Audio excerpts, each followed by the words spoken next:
Hey, folks, it's officially fall. And you know what that means? Our farmer friends at sunsetlakesebede.com are busy in their fields in northern Vermont. They're in full harvest mode right now, and they're literally out there cutting and hanging fresh hemp flower in their drying rooms. That's the way you gotta dry it and then cure it, and that's how you make their new crop ready for release later this year. And while they're busy doing all the hard work, you get to reap the rewards. From now until the 28th, you can grab any of their smokable hemp products for up to for 40% off. Not up to. I don't know where I put that in there. With the code FlowerPower25. FlowerPower25, the number 2, the number 5. FlowerPower25, 40%. Doesn't matter whether you're trying to relax with the without the lift, as it were, or you want to cut back on tobacco, or maybe just stretch your other stash a little further. They've got the goods. All of their products are pesticide free. They use integrated pest management, third-party tested.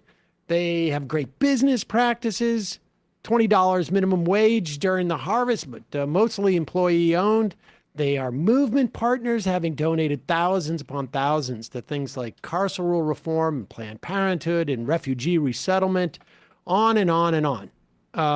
Just a great company, great product, and now is the time to head over there and get some of their flour. Any of their smokables. Head over to sunsetlakesebede.com. Use the code FlowerPower25, FlowerPower25, to save 40% on all their sun-grown flower pre-rolls and even vapor cartridges. Sale ends September 28th at 11:59 p.m. Eastern. Oh, that's in 2 days. See their site for terms and conditions. We'll put a link. Don't forget FlowerPower25, and as always, left is best. We'll get you 20% off there, but right now get 40% off. And now, time for the show. The Majority Report with Sam Seder, where every day's Casual Friday. That means Monday is Casual Monday, Tuesday, Casual Tuesday, Wednesday, Casual Hump Day, Thursday, Casual Thurs, that's what we call it, and Friday, Casual Shabbat. The Majority Report with Sam Seder.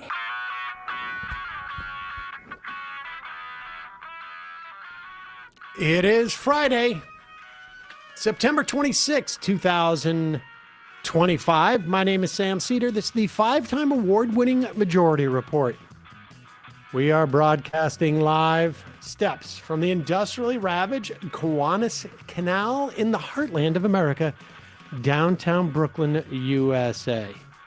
On the program today, the national correspondent for The Nation magazine, host The Time of Monsters, Jeet Heer, will be here to wrap the week for us. Then, later, in studio, Brown? How do I pronounce that? How do I pronounce that? RM. Oh, R.M. Brown. Oh, okay. I was trying to do sound effects. Meanwhile, Trump's authoritarianism moves into using the DOJ to prosecute enemies of enemies as Comey indicted. Oh, that was a mouthful. Next up, threaten the military phase as Hegseth to convene all U.S. generals and admirals across the globe in one place at one time. They keep doing this too, with also not respecting the lone survivor thing, right? Or not the designated. Yeah. It's very odd. It seems not the smartest of things to do. But of course, it worked out well for, who is it, that guy? When Hitler fired all the generals. Dozens of UN ambassadors walk out as Netanyahu attempts to justify a genocide. Immigrants with no criminal record, now the largest group held in ICE detention, as the detainee death toll hits 16. Trump to levy a huge import tax on pharmaceuticals, supposedly 100%, kitchen cabinets, furniture, heavy trucks, all double-digit, massive tariffs. But don't worry, it only goes into effect in 4 days, so 5 days. Trump says he will not allow Israel to annex the West Bank. But do we have that clip? We should get that clip. We are 5 days out from a government shutdown. Democrats actually seem to be digging in. Federal Prison Bureau ends union protection for workers. Microsoft disables some of its services to the IDF under pressure from activists. Yes. Huge. And good news, folks, measles hit a 20-year high in this country, and pediatric flu deaths hit a 15-year high. Records all over the place. 2/3 of immigrants at Alligator Alley who were there in July have seemed to have just disappeared. Lastly, Spain, Italy deploy naval vessels to protect the humanitarian flotilla headed to Gaza. All this and more on today's Majority Report. It is Friday. Yes, a very casual one. Matt, you got to bring me on screen if you don't mind. Here I come. Brian's not here today. Brian's not here. And Matt is just taking a sweet time, just mosing over to the... That was a left-handed scene maneuver. Yeah, well done. Well done. Thanks for joining us, folks. Every couple of days we move into a different stage of authoritarianism. We still have, obviously, an increased number of ICE thugs going around tackling people, shoving women, children, ripping families apart, disappearing them to detention centers where conditions are awful. People are dying. There's a protest I think was happening today, sometime around now, actually, in New York City, over what's going on with ICE detainees. We'll talk a little bit with Jeet Heer about the phase of authoritarianism where you go in and use the chief law enforcement officer of the country to go after your political enemies on really wafer-thin charges. It's not like we didn't see the actual DM telling Pam Bondi to go after Comey and others. We'll get to that as well. But what is happening today, just across the river from us, Benjamin Netanyahu is addressing the UN. This is coming at a time where multiple countries in Europe have recognized, at the very least, the concept of a Palestinian state. And that, people may say, okay, what does that mean in the face of this genocide? And I think there's a fair point there. But Moin Rabbani had a really good piece in Jacobin speaking about this, where it's the easiest thing for these European and Western governments to do. So, and it's clearly a response to pressure from activists, but it also is not meaningless given the fact that Israel is responding with absolute fury about it. Because as we played the other day, this reporting from The Guardian where they interviewed people in Tel Aviv, you can just tell that they're most concerned about worldwide perception of Israel more than, of course, the Palestinians, even at these protests. And this is a major problem for them in the diplomatic sphere. There's a lot going wrong for Israel in that sphere. Meanwhile, they have leveled parts of Gaza City, like just absolutely leveled and devastated it.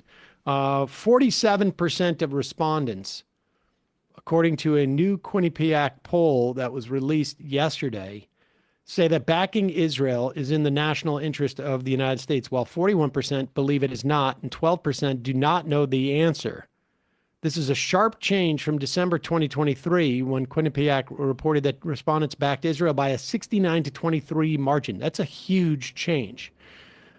The survey also found that 49% of American voters have an unfavorable opinion of Netanyahu, 21% saying that they have a favorable opinion of him, 31% approving of Trump's handling of the Israel-Gaza war, 56% disapproving. It'd be nice if Democrats had the opportunity to exploit something like that. The number of Americans who are now sympathizing with the Palestinians over Israelis has gone up sharply. Just 8% of Democrats, 25% of independents back Israel's Gaza campaign. 60, I should say that's in Germany. 58% of Americans favor a UN recognition of a Palestinian state, and half of U.S. registered voters say Israel is committing a genocide in Gaza. Not just Democrats. Not just Democrats, no. We have, well, this is the way that people reacted to Netanyahu at the UN today. These are the delegates.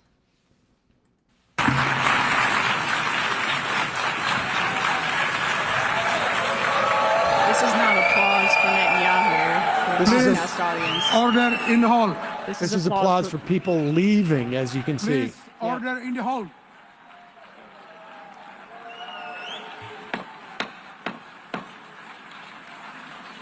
No order. No order during a genocide. Please, order in the hall. Looks like lunch break. It's called Walk in the Room. Look at him. Please, Great. order in the hall, and please be seated.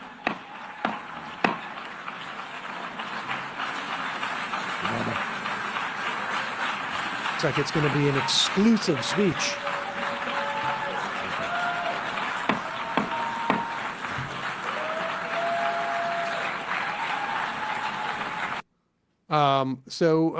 I mean, the vast majority of delegates at the UN General Assembly walk out on Netanyahu. This is the image tweeted out by the State of Palestine account. I mean, pretty powerful, all those empty seats. Meanwhile, speaking of power, Spain and Italy have deployed naval vessels to protect the humanitarian flotilla. Greece has said that it will be protected as it goes through their, waters. But this is a big deal because, as you know, Israel has attempted to board or has boarded flotillas in the past, has fired drones at them, and Detained Chris Smalls and beat him in severe conditions, among others. And here is Greta Thunberg on that same flotilla as it heads to Gaza. I'm not scared of Israel. I'm scared of a world that has seemingly lost all sense of humanity. And what we are doing here is trying to show that there is still some humanity left, that there are still people willing to step up when all other means fail. But this is a last resort. This mission should not have to exist. Free, free Palestine! Free, free Palestine! There it is. Creating a humanitarian corridor is also terrifying right now to Israel. I was listening to an interview with a drop site reporter speaking from the flotilla. We interviewed Greg Stoker recently from the flotilla as well. He was speaking to Crystal Ball and Ryan Grimm about what the nature of this protection is from these European ships, and apparently it's still ongoing, right? The Italian one is supposedly just there for rescue purposes. The Spanish government might be acting a little bit more, aggressively towards Israel, is my understanding. But he was saying the negotiations are ongoing. But in the best case scenario of what happens here is if you have European countries, and Greece may be joining the fight soon as well, protecting this aid flotilla, and they're able to break the siege, this shows that there are opportunities for countries to come together and deliver humanitarian aid to Gaza through this corridor and dare the Israelis to bomb European ships. A lot of strike actions going on in it. I think particularly Italy too. Italy has been there have been national strikes. It's the dock workers, yeah. This is Paolo Massetti, an Italian journalist. In Pisa, once a socialist stronghold in Italy, the city's firefighters joined the general strike for Gaza and knelt in front of the Palestinian flag. Let's play this. This is from Trump on about yesterday, I guess it was, and asked if he would allow Israel to annex the West Bank. And as you know, it was widely reported that Miriam Adelson had made her $120 million campaign donation to Trump contingent upon a promise that he would allow for full annexation of the West Bank, or for annexation of the West Bank, I should say. In the meantime, what I suspect may have happened is that Trump's friends in Saudi Arabia said that is a bridge too far, and you're going to screw up our deals with you. I think the idea that Trump has in some way found a conscience about this is absurd and laughable. He found a luxury plane from Qatar. What was the? Oh, okay. Now I get it. But here is Trump. And what's interesting here is we could see, and Jasper Nathaniel from Infinite Jest may very well be headed into that area. Infinite Jazz. He's been Jest. I always do that. And he's has reported that from there in the past and has been following intensely. He has sources, West Bank. Either they just continue on with this sort of rolling, unofficial annexation of the West Bank, or there is a clash with Netanyahu and Trump, and we'll see. Taco Trump, but here he is talking tough here.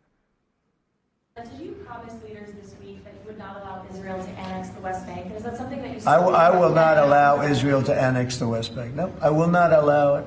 It's not going to happen. Did you speak with Netanyahu about this directly? Yeah, but I'm not going to allow it. Whether I spoke to him or not, I did. But I'm not allowing Israel to annex the West Bank. There's been enough. It's time to stop now, okay? So what's really interesting about the timing of this wasn't Tucker Carlson had a segment earlier this week that speaking about how Netanyahu is humiliating Donald Trump, and I saw some people speculating saying this is going to get back to him. I mean, he's very easily manipulated. He also doesn't have and is susceptible to flattery. Harris said that during the campaign, one of her only kind of astute observations, unfortunately. But yeah, there it is, Wednesday on Glenn Greenwald's show. It's humiliating. Tucker Carlson rages over Netanyahu controlling the U.S. and Trump. Who knows what factors into his decisions? This also comes back. Rubio had just come back from his trip, and the Qataris are furious that Israel bombed their country when they were being mediators. So we don't know what is factoring into this decision. But I just don't trust that Trump has the wherewithal or the fortitude to follow through on this, or even understand what is happening with Area E or whatever, that settlement that Israel just approved that basically forecloses the idea of a contiguous Palestinian state from occupied East Jerusalem to the West Bank. Does Trump know that that means essentially annexation, even when they're not annexing it? My guess is no, and that's my prediction for how he's going to have this play out. I suspect that this is a function of what is a red line for either Qatar or Saudi Arabia or other Arab states who are afraid of a potential reaction in the event that Israel annexes the West Bank. And whatever deals Trump has, I mean, the guy has doubled his net worth in 9 months. That's pretty good business sense. And whatever deals he has with them, is in jeopardy. And Schwing State on the IM says, can you guys explain exactly what it means for the U.S. not to allow Israel to annex the West Bank? Yeah. Well, U.S. has protected Israel in the UN Security Council for ages. And, for the UN Security Council to condemn it, for there to be full-fledged boycotts and sanctions and a non-recognition. The only difference really essentially with annexation from what it is now is that how the international community views it. And the lack of annexation gives the international community some type of fig leaf as to pretend that it's not happening. And so it's not that the U.S. can absolutely stop it, but the U.S. has an enormous amount of leverage over Israel in terms of weapons, et cetera, et cetera. And then if they simply decide to stop defending Israel's actions in these situations, then Israel's got some much bigger problems. In a moment, we're going to have Jeet Heer on. We will talk to him maybe about some of this and then other things as well. Getting into cold and flu season. Yep. I got my flu shot and I got my COVID shot. But the important thing is to also take your vitamins. Keep your immune system strong. There's a lot of multivitamins out there, but Ritual is different. They're essential for men. 18 plus multivitamin is a science-backed, is made with traceable and bioavailable key ingredients. What does that mean with traceable? It means you know where these ingredients come from, which is important because there's some places that really, frankly, don't have the same regulations that at the very least we used to have in this country. And bioavailable means that there's a good uptake. And the thing I love about these is that they are easy on the stomach. Ritual shares the source, the supplier, the scientific research backing each active ingredient so you know what you're putting in your body and why. I've told the story a million times. I had a vitamin D deficiency, according to my doctor. I would leave the doctor's office. I would buy a multivitamin. I would have it. And then I would run out and then I would never get it again. And Ritual is not only got great stuff in, but like I say, easy on the stomach. So when you remember to take your vitamin, you don't have to say, oh, I haven't eaten any food right now. I can't take it right now. Right. And then you forget. Right. And they send you, with a subscription, they send you vitamins on a regular basis. They're essential for men. 18 plus multivitamin. It contains 10 key nutrients and 2 delayed release capsules designed for optimal absorption per day. Omega-3 DHA to support heart and brain health. Vitamin D3 to support normal muscle and immune function. Like they say here, designed to be gentle on the stomach. Yes. Essential for men is third-party tested for heavy metals and clean label project certified. So you know you can trust what you're putting in your body. Ritual multivitamins are vegan, non-GMO, project verified, gluten and major allergen free. Again, made traceable. It's HSA and FSA eligible with a seamless checkout experience, so you can save when you shop with pre-tax dollars. Essential for Men is a quality multivitamin from a company you can actually trust. Get 25% off your first month for a limited time at ritual.com/majority. That's ritual.com/majority for 25% off your first month. And lastly, I just wanted to let you know one of my daily reads, or at least I visit there every day waiting to see what's going to be up there next. Current affairs. If you like deep, thoughtful, progressive analysis, and I like to think that you do, because, of course, that's the show we're doing, you're going to love Current Affairs. They have a print and digital edition of Current Affairs. Current Affairs combines intelligent commentary, biting political satire, and really sort of almost like surprisingly gorgeous artwork. Really beautiful artwork. I don't know why it's surprising, but and it's all ad-free. Current Affairs is a fantastic complement to our work here. They deliver hard-hitting, totally independent, and entertaining coverage of some of the most important political, social, and economic issues of our time. If you use the code Majority Report, you will get 30% off for a year on any subscription of your choice. Go to currentaffairs.org/subscribe. Enter the code Majority Report at checkout. Offer expires October 31st.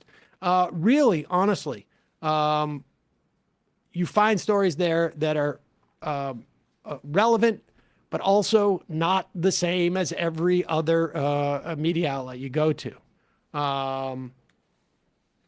They got a great story that I think just went up on U.S. going after Cuban doctors, essentially because they don't want Cuba to be a country.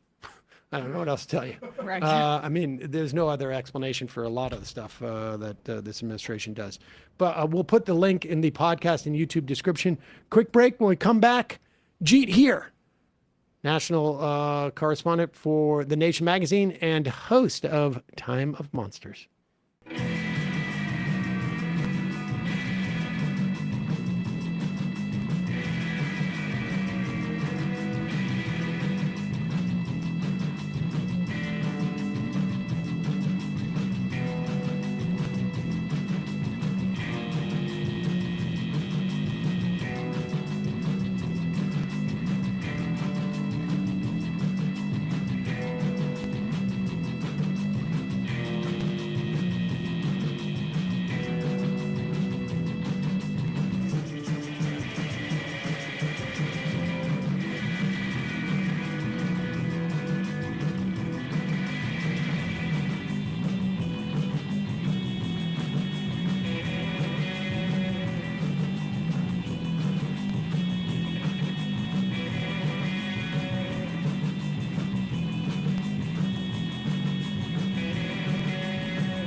We are back.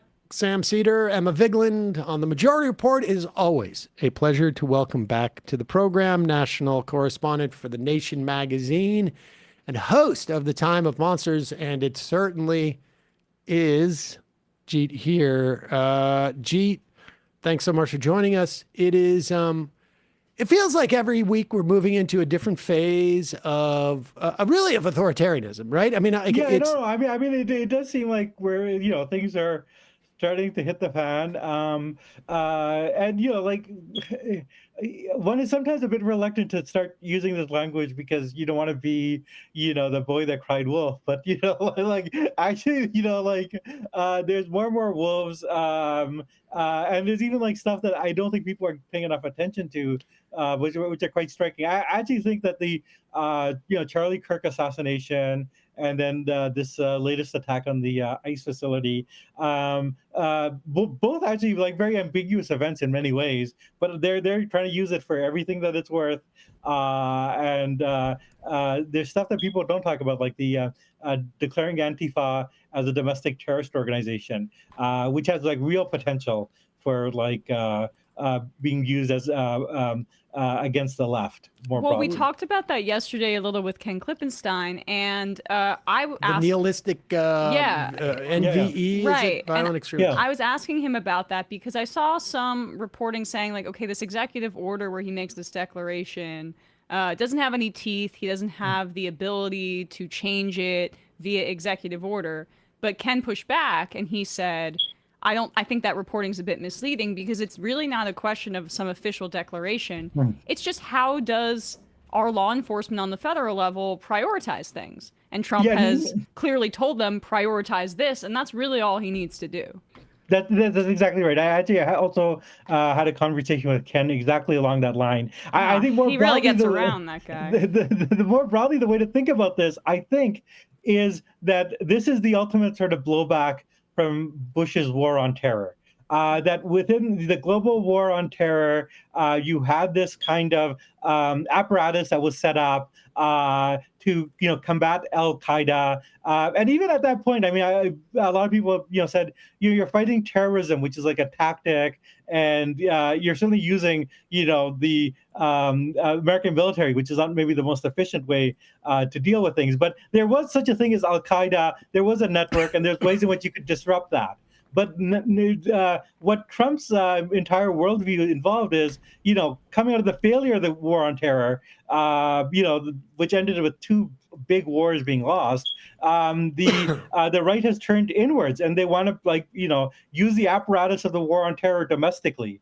And people like Gorka, Sebastian Gorka, are come out of that, and they're going to use the sort of worldview and way of thinking and state apparatus that was used, in the Middle East is going to be applied domestically. And I think that if you think about what that would mean, it's terrifying. It is the war, to use the old 60s slogan, bring the war home. Yep. Well, they are bringing the war home. Yeah, indeed. And I think, your point at the top, suggesting it's hard to use the word authoritarian without, because you almost want to keep some powder dry. Yeah. But I don't know, when you've when you've been pushed off a cliff, have you fallen off a cliff if you haven't hit the ground yet? It's quite clear that we are headed down this path. And I've had these conversations with people, more normie types, and the almost universal response is, something to the effect of well, we're just going to get through these next 2 or 3 years. And which I think is not, it's sensible, but I don't think it works that way.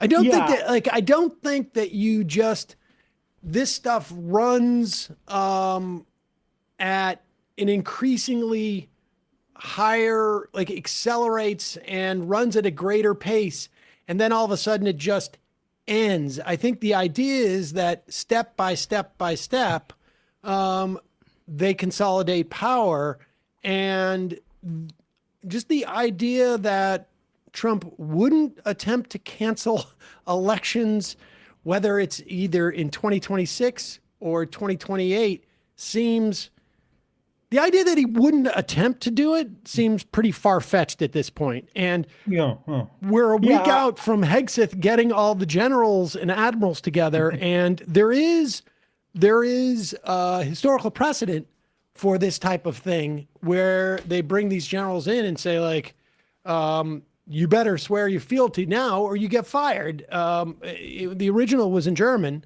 but so this is this is when you got to stop this stuff, right? Before you fall off that cliff.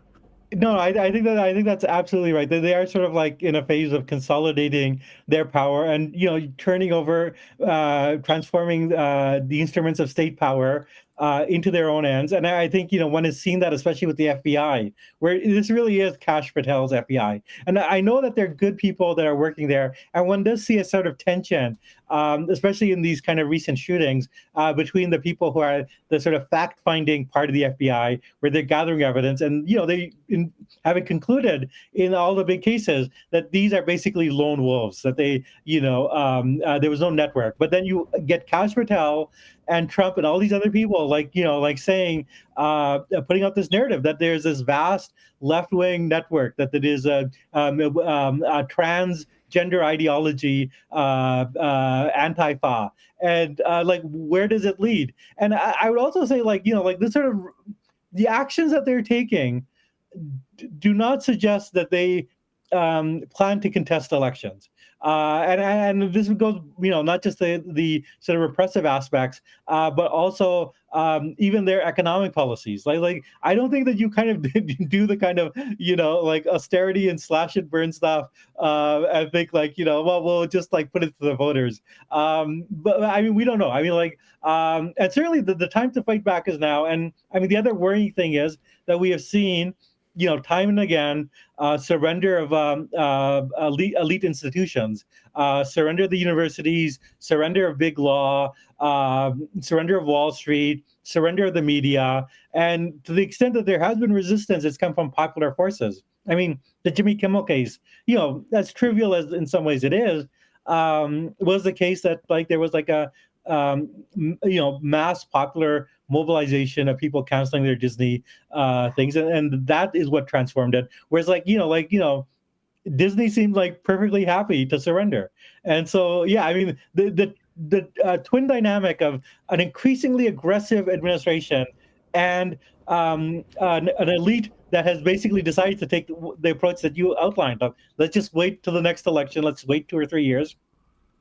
That's not a good dynamic. These may be triplets, not just that twin dynamic.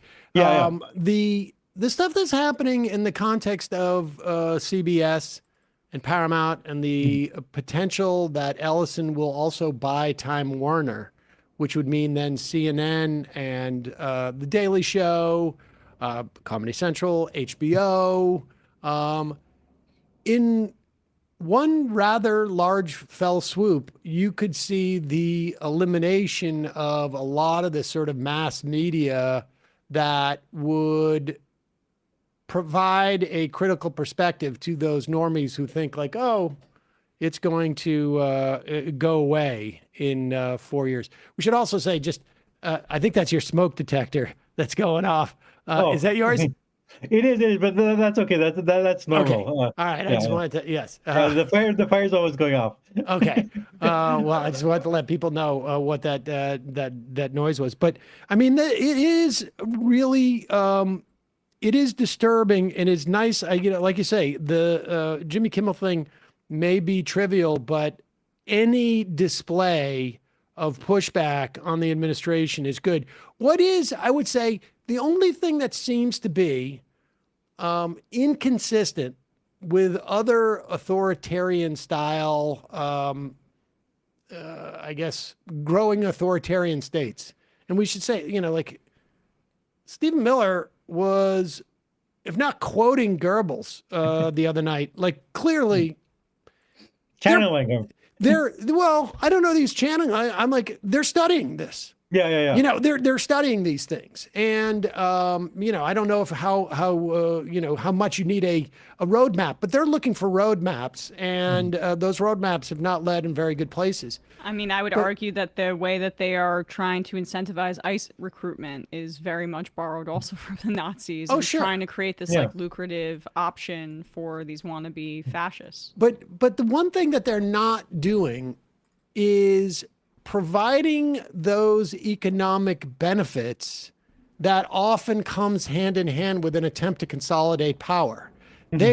All we're seeing is either some version of austerity, whether it's going to be in Medicaid, and we're going to see it in the context of what's happening with Obamacare and these tariffs, or austerity that's sort of papered over and pushed into the future. There's no handing out benefits, which is often, sort of one of the plays. That may be the best, that may be the one sort of saving grace when we talk about if there's an opportunity in 2026 with all the, gerrymandering that's going to happen for at least a slow on the roll of them taking power.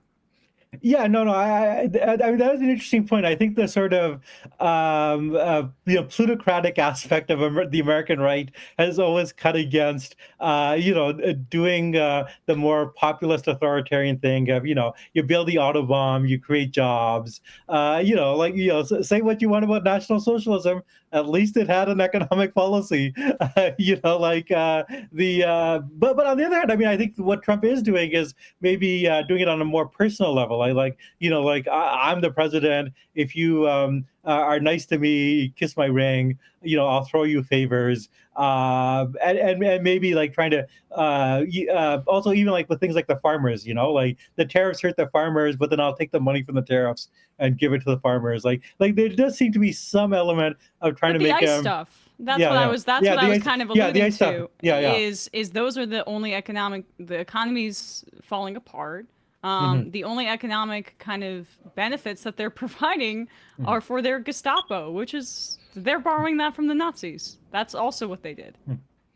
Yeah, no, no. I mean, I know the ICE stuff, and like all the money that's going to building these detention centers. There does seem to be something like you're creating a sort of cadre of loyalty, and also to go back to the Hexa thing, trying to make the military as your Praetorian Guard that is loyal to you. So yeah, no, I mean, you don't want to get too far ahead of yourself, but it's all heading in a very bad direction. And as I said, I'd be a little bit more confident if there was like a coherent opposition. That's I wanted to turn to that. Yes, and we should say sort of maybe like to segue into that coherent or lack of a coherent opposition. We're 5 days away from a government shutdown, really 4.5 at this point, I guess.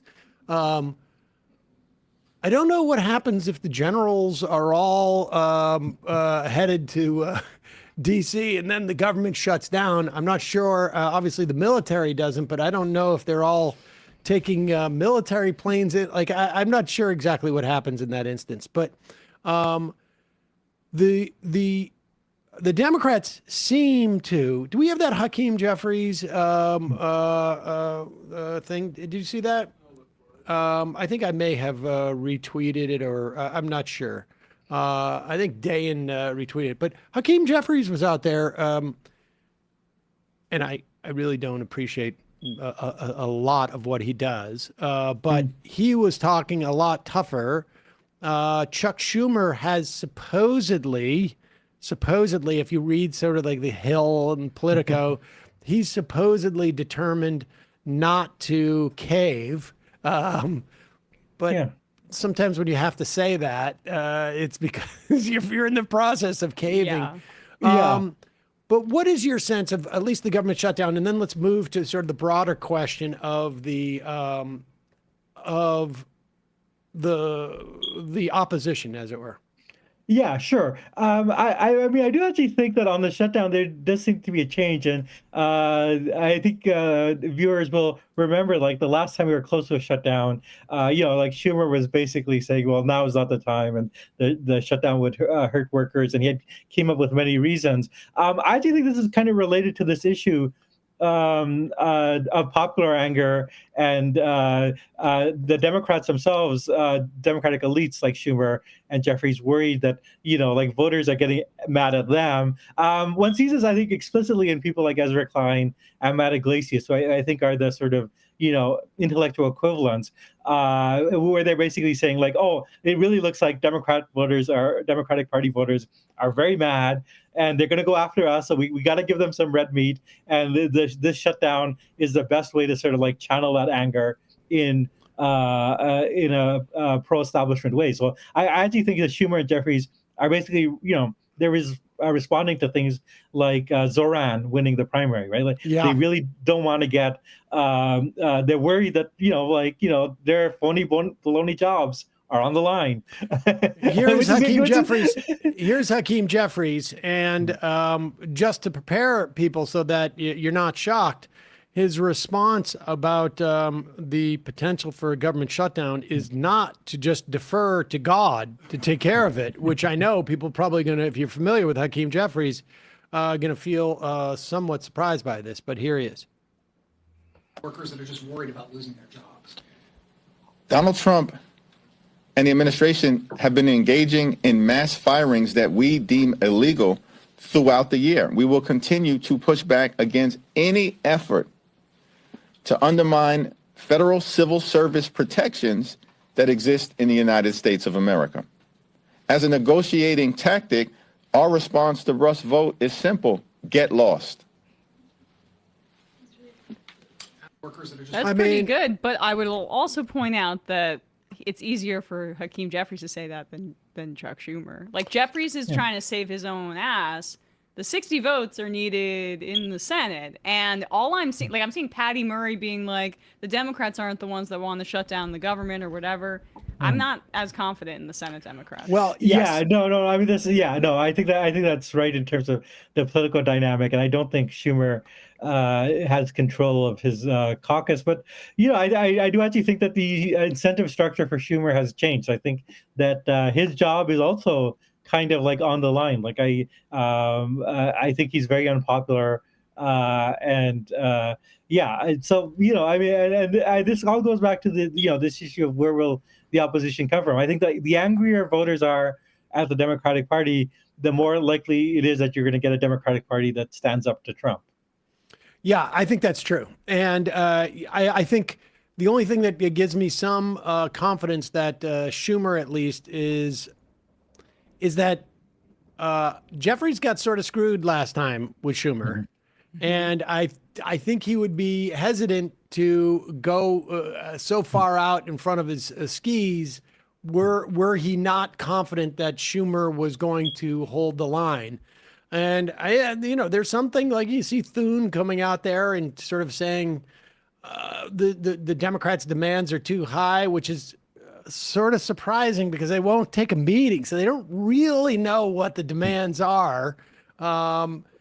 So this is going to be interesting because this is a real game of chicken, and we'll see. And it's going to be the first indication, I think, by the Democratic leadership that there's something extraordinary going on, even though we've had government shutdowns before. Let's talk about this lack of cohesive, because even in the messaging of this government shutdown, it is unclear what the message is. I mean, I'm happy for it, but what is the message? Like this is the Hakeem Jeffries thing is the first time I've heard him say, like, they've been doing sort of illegal stuff all year, so we're not going to do that. But like, it's all over the place. Yeah, no, there isn't a kind of coherent messaging, and it's kind of a shame because I think that what Jeffries just said could have been a messaging for a long time. Like Trump has been doing illegal stuff. I think Schumer's strategy has been to rely on the courts, and I think to try to be like fair-minded. The courts have been stopping a lot of Trump stuff, but like as I read the Constitution, like the courts are not the only avenue of checks and balances, and Congress has a responsibility. And so and especially like if you're coming into like midterms, you actually like as an opposition party want to be like making the case like why we should win back control of the Senate and the House. And to me, the best way to do it is to say that Trump is like running rampant and is creating a constitutional crisis, and we have to be the checks. And the reluctance to say that to me is like very disturbing. But they might be heading in that direction. They're not only reluctant to say that, they're also reluctant to offer any type of like any people who engage in this type of activity are going to be held accountable if we get back into office, which is also like an important thing to say, like we're going to fix things, or stuff like, hey, this media consolidation. Yeah, I think I saw Murphy on TV the other day saying something to that effect of like, we're going to get in there and we've got to deal with this media consolidation. Like, come up with a programmatic answer to what Trump is doing, in addition to resistance. I think that's absolutely. I think there's actually a lot of avenues of if like all the evidence is that Trump is getting Pam Bondi and Kash Patel to go after his political enemies. And like one thing you can certainly do is say once we're back in power, not only will we have investigations, but there will be punishment. Pam Bondi could be disbarred, right? And you can certainly say to like all the sort of media outlets and big law, we're not going to forget this. Like just say that we will not forget what has happened. We will not forget the way you caved into Trump. More broadly, you can make, I think, as Elizabeth Warren has been doing and others, make the case that the real problem is not just Trump's authoritarianism, but the sort of centralization of the media and sort of plutocracy, which is making it much easier to have a very small elite that will serve on behalf of Trump, and which is actually very interested in encouraging everything that Trump is doing. So, there's a lot more you can do. And exactly. Create an incentive structure so that people fear you. But they don't want to do that. No, it's nuts. Now, I will say, you got some Democrats in the Senate who are like, calling for the release of information. Tom Homan, our Department of Justice, has apparently video of Tom Homan taking a bag literally full of money, taking a fast food bag. Kava bag. What is kava? I don't know kava. Everybody keeps saying kava. Is it a grocery store? Is it, help me out. I think it's like a sweet green style. Mediterranean sweet green, okay. basically. But nevertheless, so a healthy alternative to fast food. Full of $50,000. Yeah, this is nuts.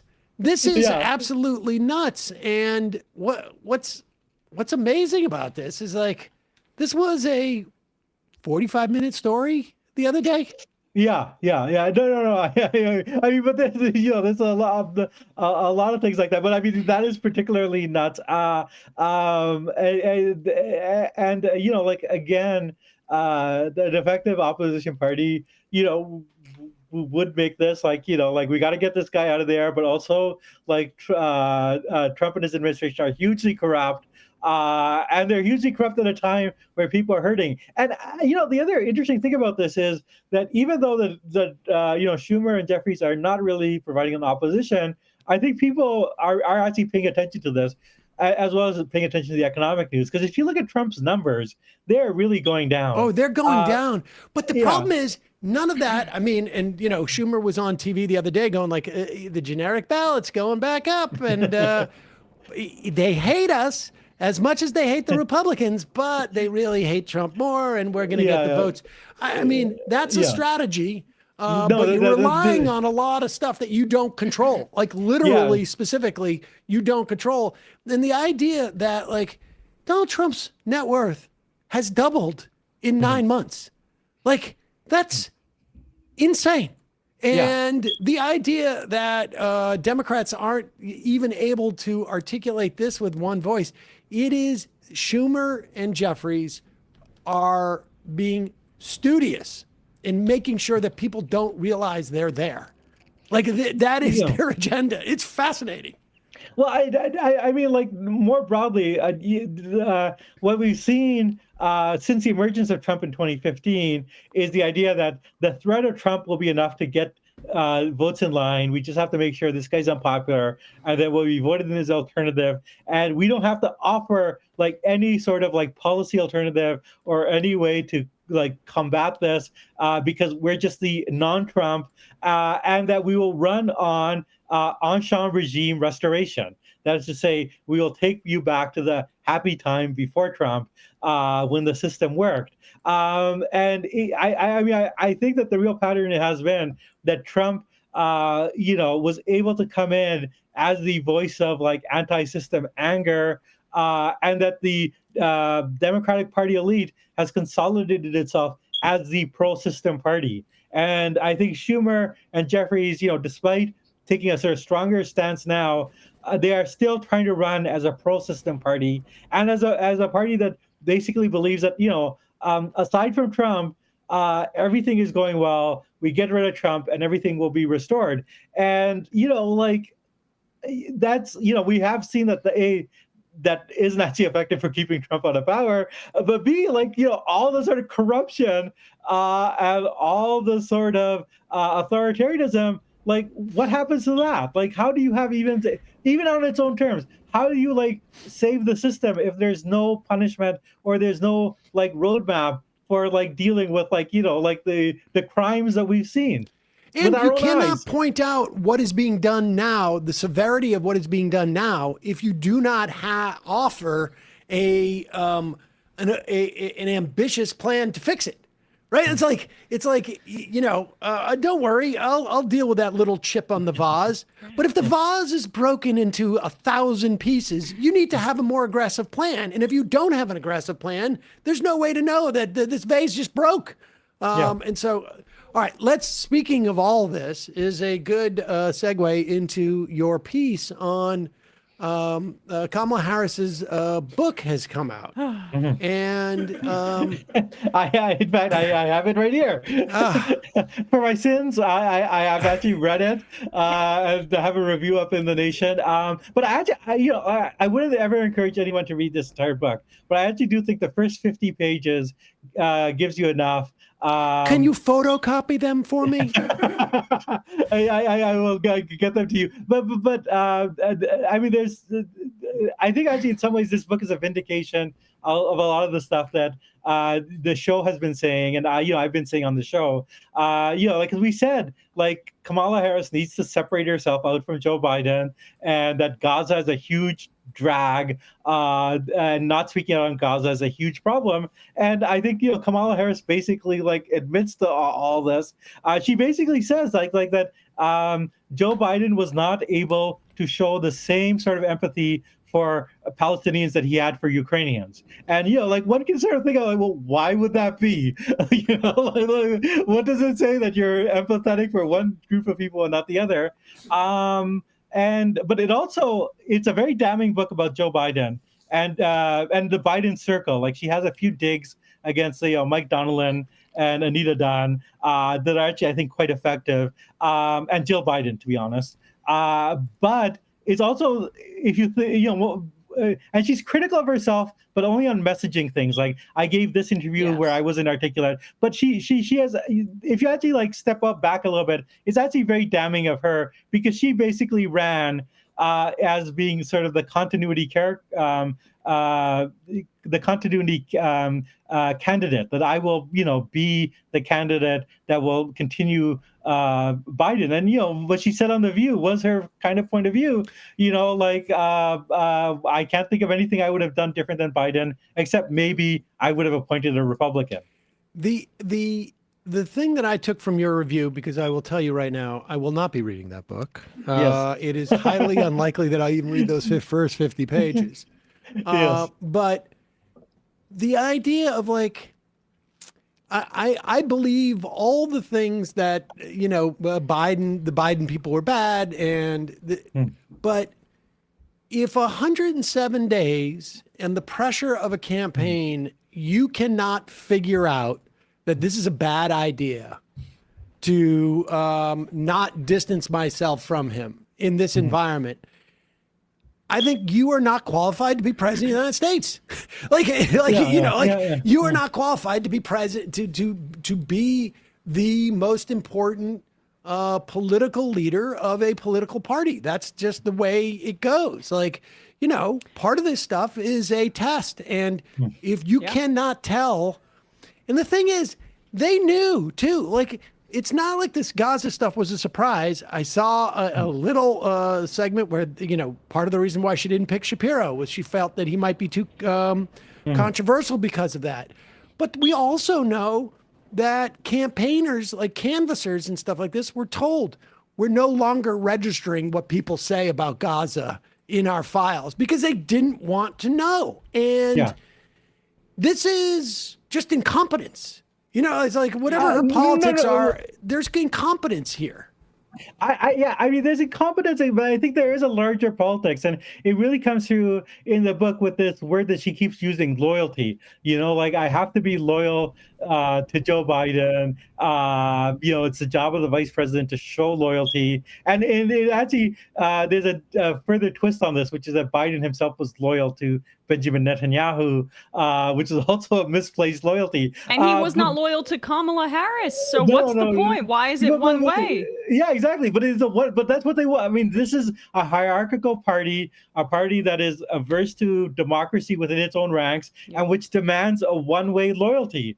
I mean, whether people read the book or not, I mean, I think that is the message that comes through. And there's actually, I will mention this, there's a kind of like startling scene which illustrates why she could not speak out against Biden, which is that it's okay. So imagine it's the night of the debate, and like Kamala Harris has been practicing for the debate. It's her debate with Joe Biden, with Donald Trump. Donald Trump, the big night, one of the, which she actually did quite well in, one of the big events where you can kind of reach people and change people's mind. And suddenly out of the blue, she gets a call from Biden, who she hadn't spoken with for a couple of weeks. And he says, hey kid, how's it going? And she says, oh, I guess he wants to cheer me up. And then he says, my brother, you're going out to Philly because my brother's out in Philly, and he's speaking to some real power brokers in Philly. Now, by the way, that phrase "power brokers in Philly" is like, are we like Robert Moses here? Like right. Are we in 1970s? So some of these power brokers are a little bit concerned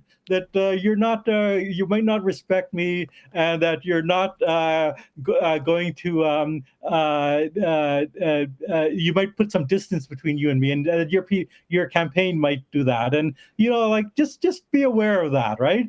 And so it's basically a veiled threat, not even a veiled threat. It's a threat, right? Like if you criticize me in any way, if you put any daylight between you and me, I have enough support within the party. I have my own people who can like really mess you up in a swing state.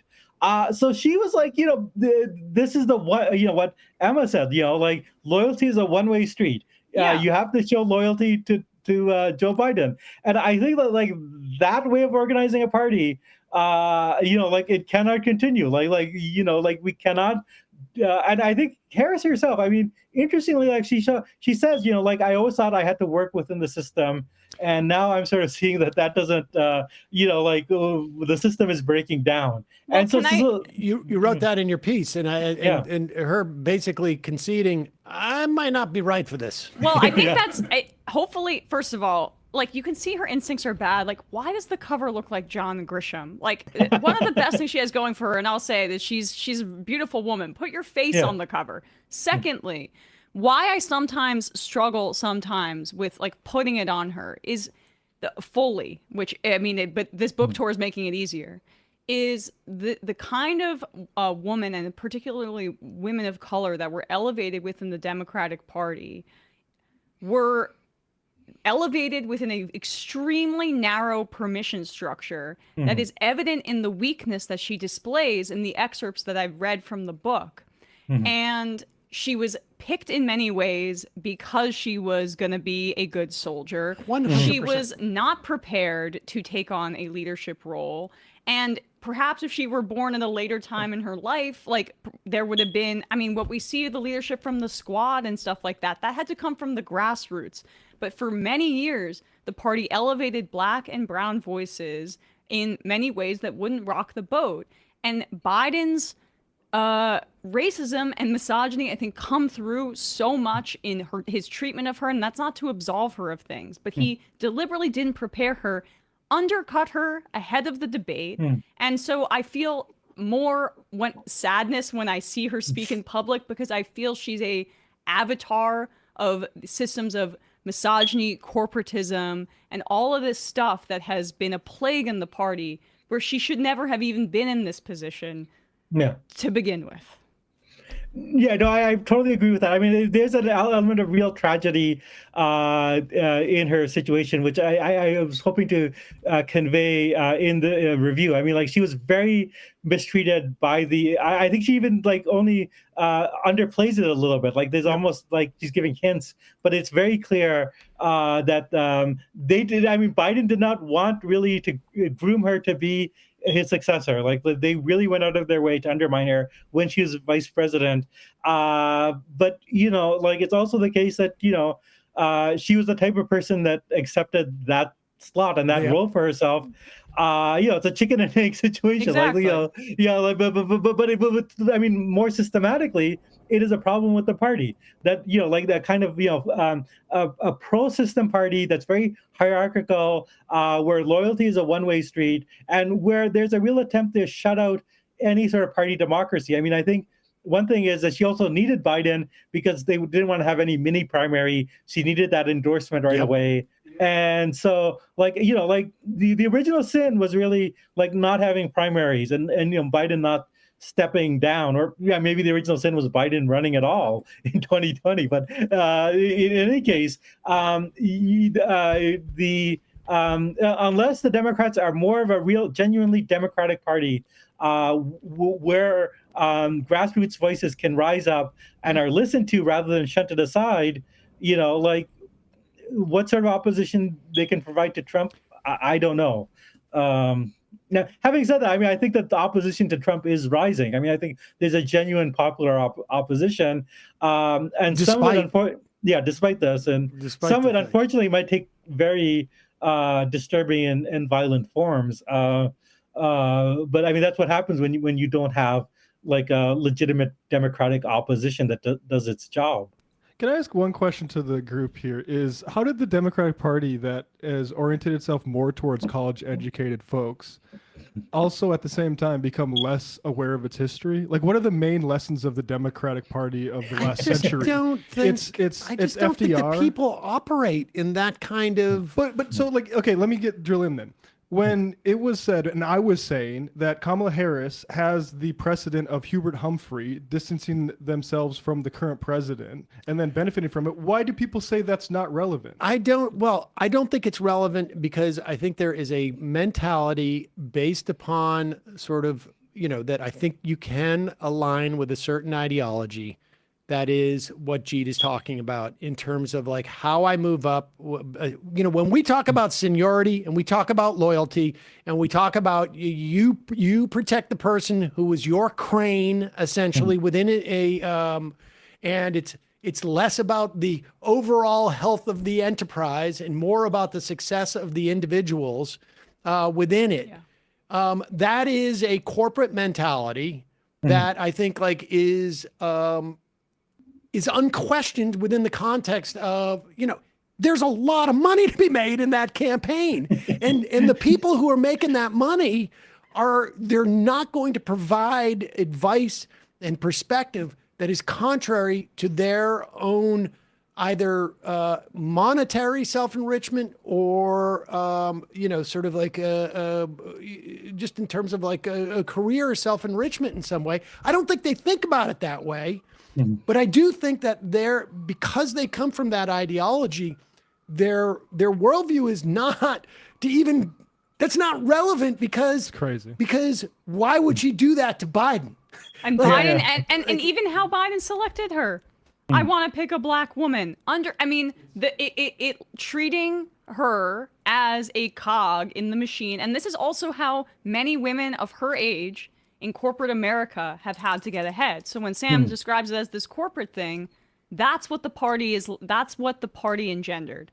And that's when it's it basically functions like a corporation and not as a grassroots political movement where hopefully we're seeing some shifts. But To go back to like sort of like Matt's point and to expand on what you guys have been saying. I mean, I think there was a point at which the Democratic Party had social movements within it. It had the unions. It had people coming out of the civil rights movement, coming out of feminism. But like, if you're college educated, like college, one of the jobs of going to college is you learn how corporations work.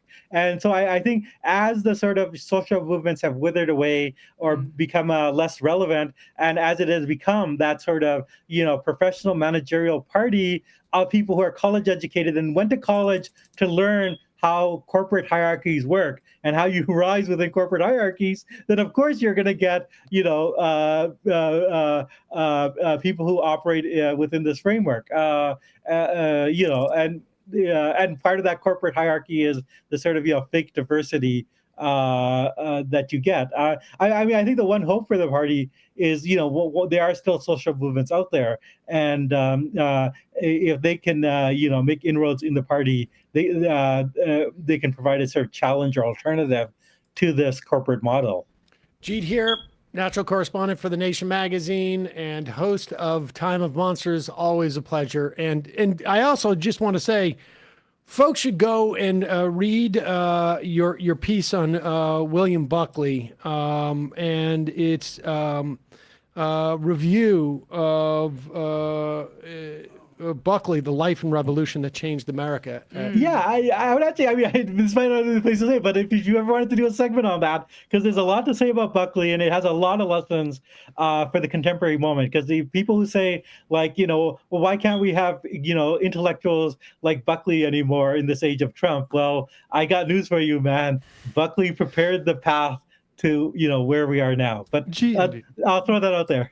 Does the National Review allow you to access its full archives yet, or is that still sort of not allowable?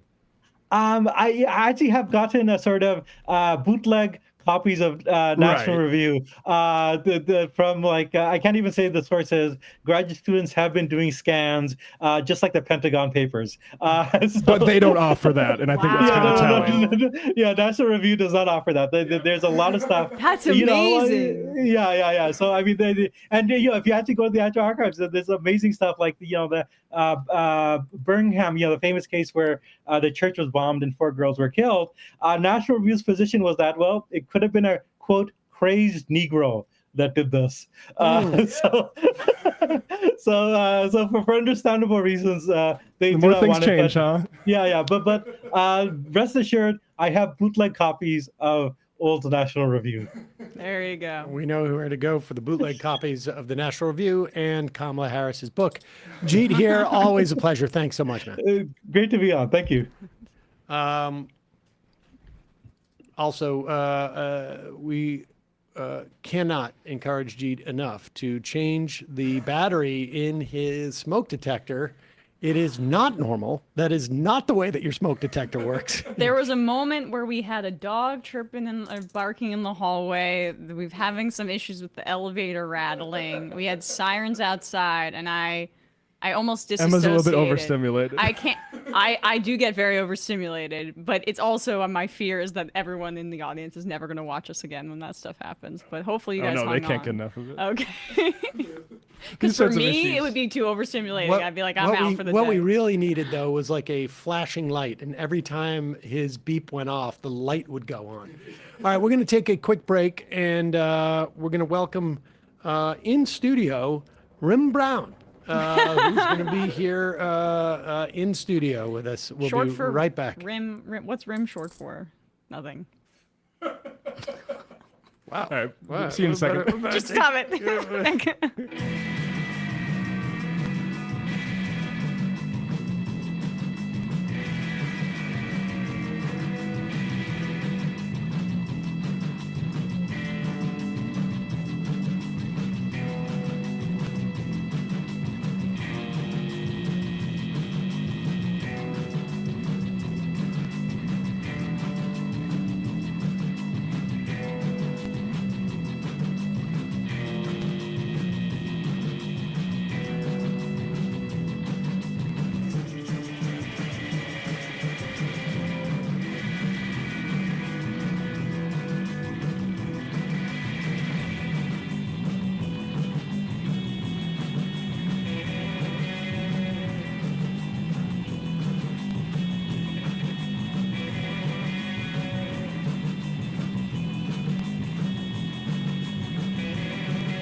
We are back. Sam Seder, Emma Vigland on the Majority Report. It is a pleasure to welcome in studio R.M. Brown from the R.M. Brown Show. Is that what you call your show? Yep. Oh, we will need. Do you know how microphones work? I got to get it right. Okay, That was my fault.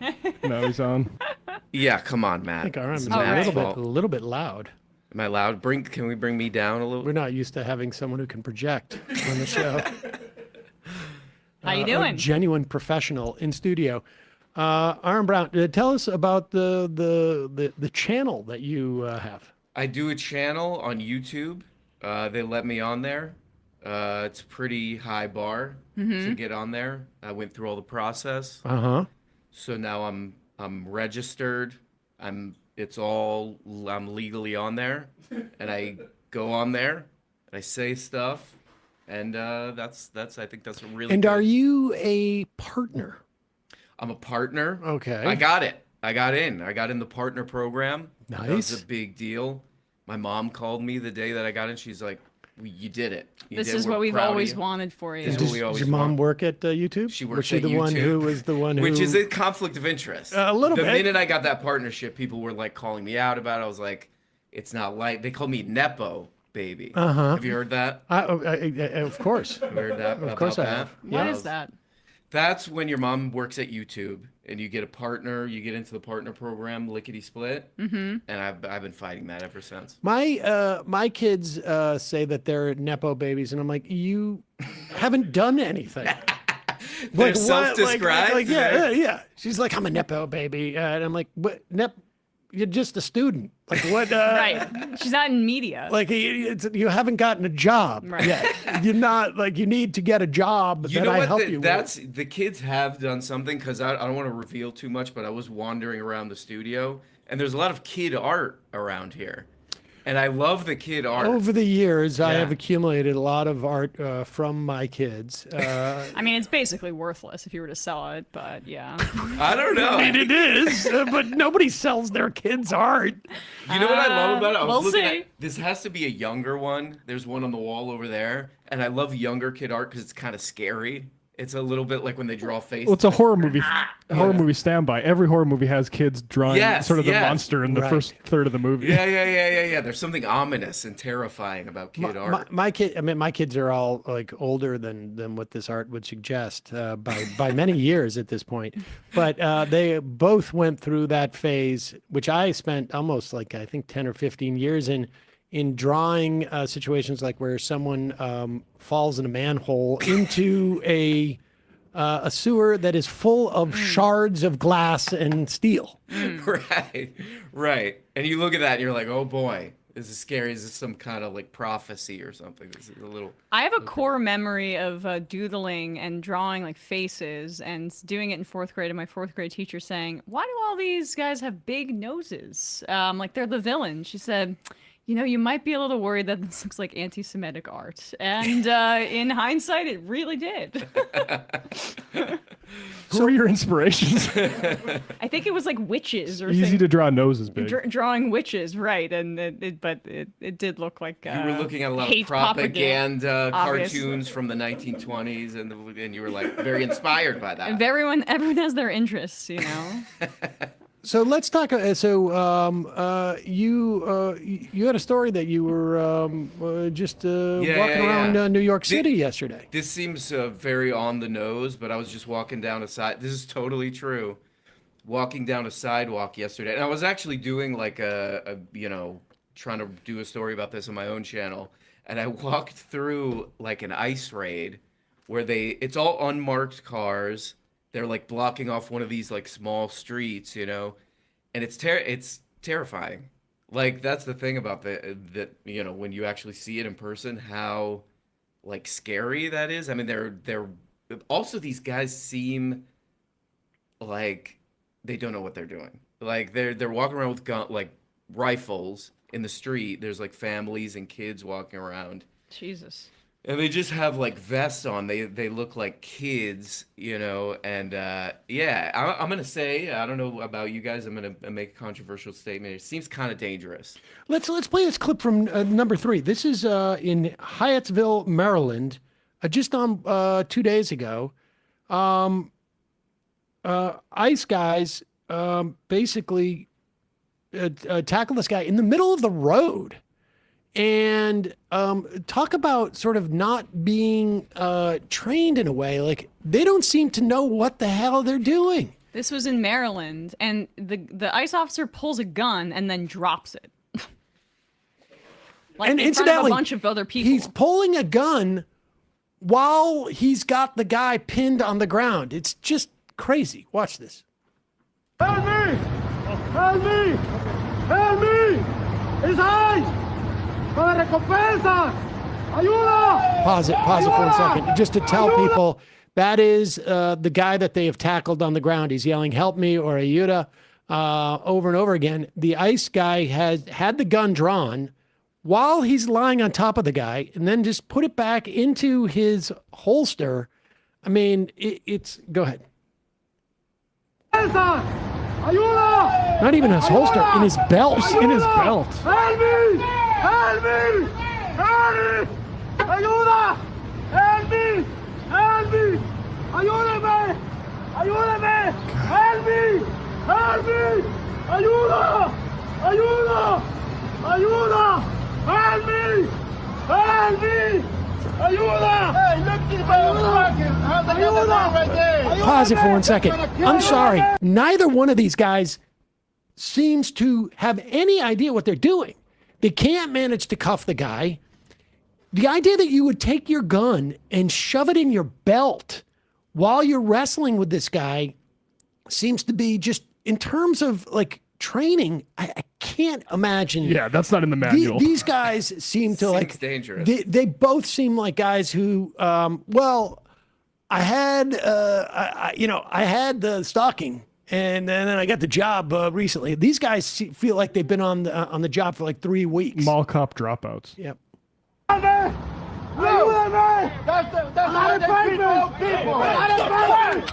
There's his gun. Falls out.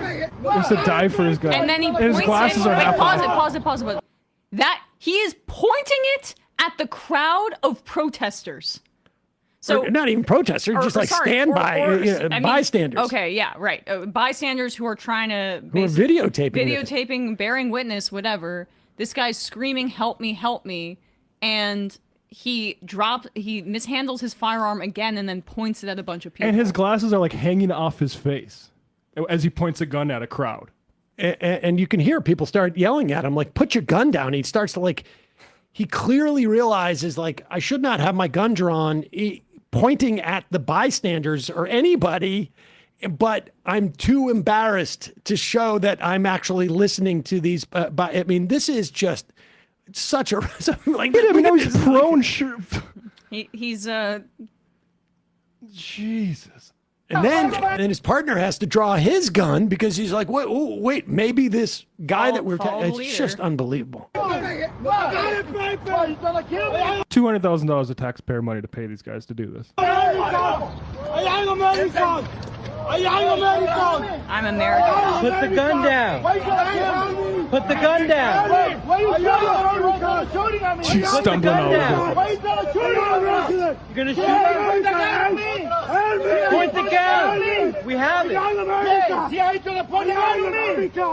Put the gun down. You trying to shoot me? Shoot me. Shoot me. Put the gun down. You trying to shoot me? What's your name? What's your name? Put the gun on me. Go ahead. I ain't fucking scared. What's your name? Yeah, he trying to shoot me. Get out of here. You're not wanted here. Yeah, you trying to shoot me. Go ahead. We got you on camera pointing the gun. Look, he got the gun. Tough guy. Yep. He got the gun. I mean, it's just unbelievable that these guys are just like wandering around our cities now, doing this stuff. There was a class action lawsuit in D.C. about these, warrantless immigration arrests that was filed, I believe, yesterday. And there's this one excerpt that is just insane because they're rounding up people who are American citizens too. Not that that should matter, of course, but For a plainclothes on August 21st, an unidentified federal agents arrested one of the plaintiffs without a warrant while he was getting in his truck to work. They did not ask him for his name or identification or his immigration status.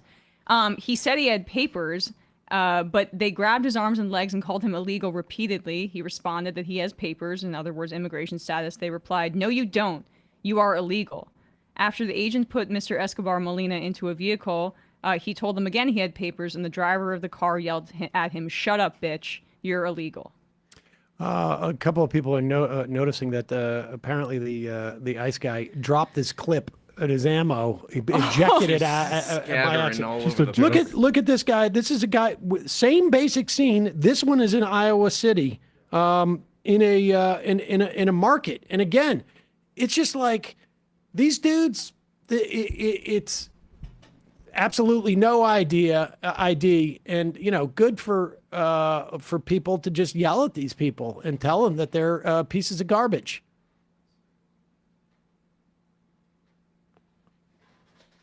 Hey, are you living? I can videotape. I'm a combat vet. No, I'm a combat vet. Are you a... Then where's this cop? Are you a cop? Hey, are you living? Are you ICE or a cop? Hey, are you ICE or a cop? Hey, are you living? Call me, yeah, please, call 911. Hey, are you ICE or a cop? Hey, are you living? Gentlemen, you need to identify yourself. Yeah, hey, are you ICE or a cop? You could be... Hey, are you living? Are you ICE or a cop? Hey, are you living? Are you ICE or a cop? Hey, are you living? Hey, look at their faces. Are you ICE or a fucking cop? Are you ICE or a fucking cop? Oh, really? Oh my God. Now they got the guy, they've got his hands, and he's about to stun gun him. Combat vet. I got this on video. You won't even identify yourself. Gentlemen, who are you with? Who are you with? Federal agents. Who? ICE? Or no. Wow, you better not fucking tase him. Call the cops. I need to see that. Fucking pieces of shit. Look at their fucking faces. Can't even identify themselves. Pieces of fucking shit. Racist little Good for that guy who basically prevented them. Hey, If he wasn't there with a video I'll knock you the camera. fuck out. I'm a combat vet. Afghanistan combat vet. Hey, what a fucking, we're following you, you fucking pieces of shit. Yeah. Fucking pieces of shit. Look at these motherfuckers, racist little pieces of shit. Hell yeah. He definitely, you're right, Sam. If he wasn't filming, they would have. They don't charge that up unless you're going to use it. Oh my God. And shout out, that's posted by Oliver Whelan, Iowa City Councilor.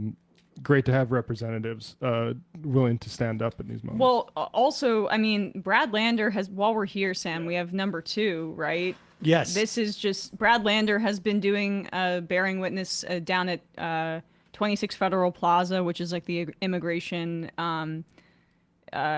hearing courthouse. Here's another federal agent. There's a clip actually before this. Okay, it's at the top of the thread if we want to. Yeah. It is. It's, and this is coming from Tim Pool apparently sending. Now, the amazing thing is that this is Tim's reported. Do you have it, Matt? I have it right here. That they obviously think that this is in some way, I don't know, makes ICE look good. I mean, their audience loves or this. Just Tim can't say whether or not he supports Mahmoud Khalil being deported or not. His audience loves this stuff. Yeah. Here, I put the link right here, and this is the moment where ICE is coming in and grabbing this father of 2 young kids. You can see them like shoving the kids aside, shoving the wife aside, and God knows what they're doing when they pull them into the stairs, because they put up they put up paper in to hide the window there. But watch this. This is disturbing stuff. Pull her away. Pull her away. Look at they're pulling her hair. Look at that. Suelta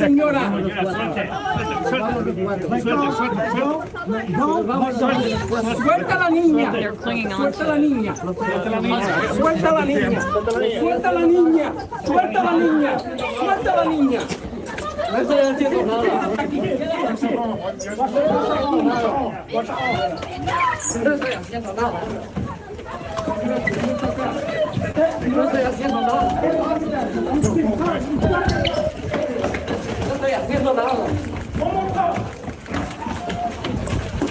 Look at these cowards wearing the masks.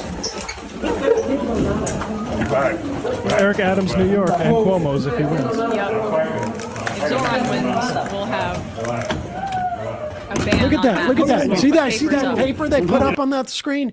And then the wife is distraught. And apparently, this is a perfect example of a guy who is fighting demons inside his own head. And instead of being able to come to grips with what his job is and what he is doing to families, he gets angry and he's mad at himself because he knows what he's doing is despicable, and he takes it out on this woman. Watch this.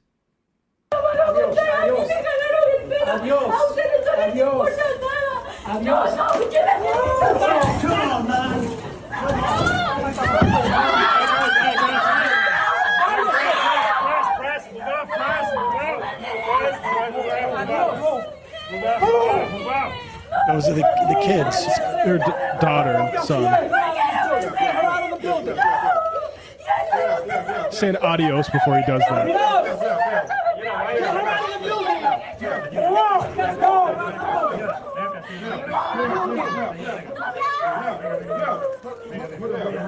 As she's That like, guy just snaps.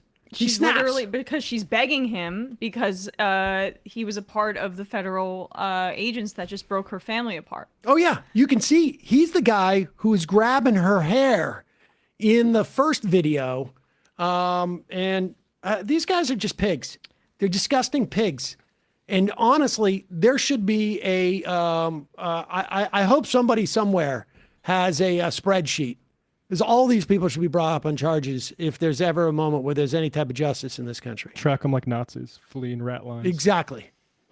Yeah, it was crazy too. When I walked through that, like everybody had their phone up. At least people were recording it. But it's like, yeah, it shut down. Like the whole block that I was on, it just like shuts everything down. Like everybody, you can't. When there's guys walking around with guns, you can't do anything. Right.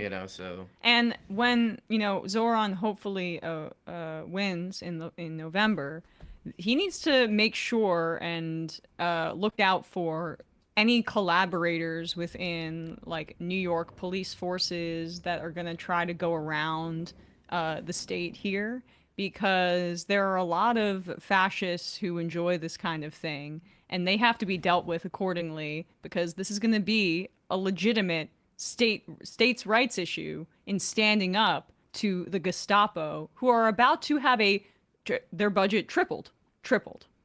And the detention budget is like something like 300% increase, or I'm maybe forgetting the exact percentage off the top of my head. Well, They're gonna I know it's going to look at the It's bigger than the contracts FBI. too. I'm going to get the contracts and we'll do more of those. I've looked through it and I decided who's the best people to get a contract. Thank you, Tom. I didn't make out more than 10% of what you just said, but I feel safer already. You only get 5% unless I get $50,000. $50,000 they make more sense than that. You get 25% for every $10,000. So much saliva in your impression. It's true. That is one thing that I've checked on. I'm actually 99.9% saliva. This is also a very easy impression body that makeup. can double as Trump when his dentures are out, when he's That's making true. those calls from the toilet. That's true.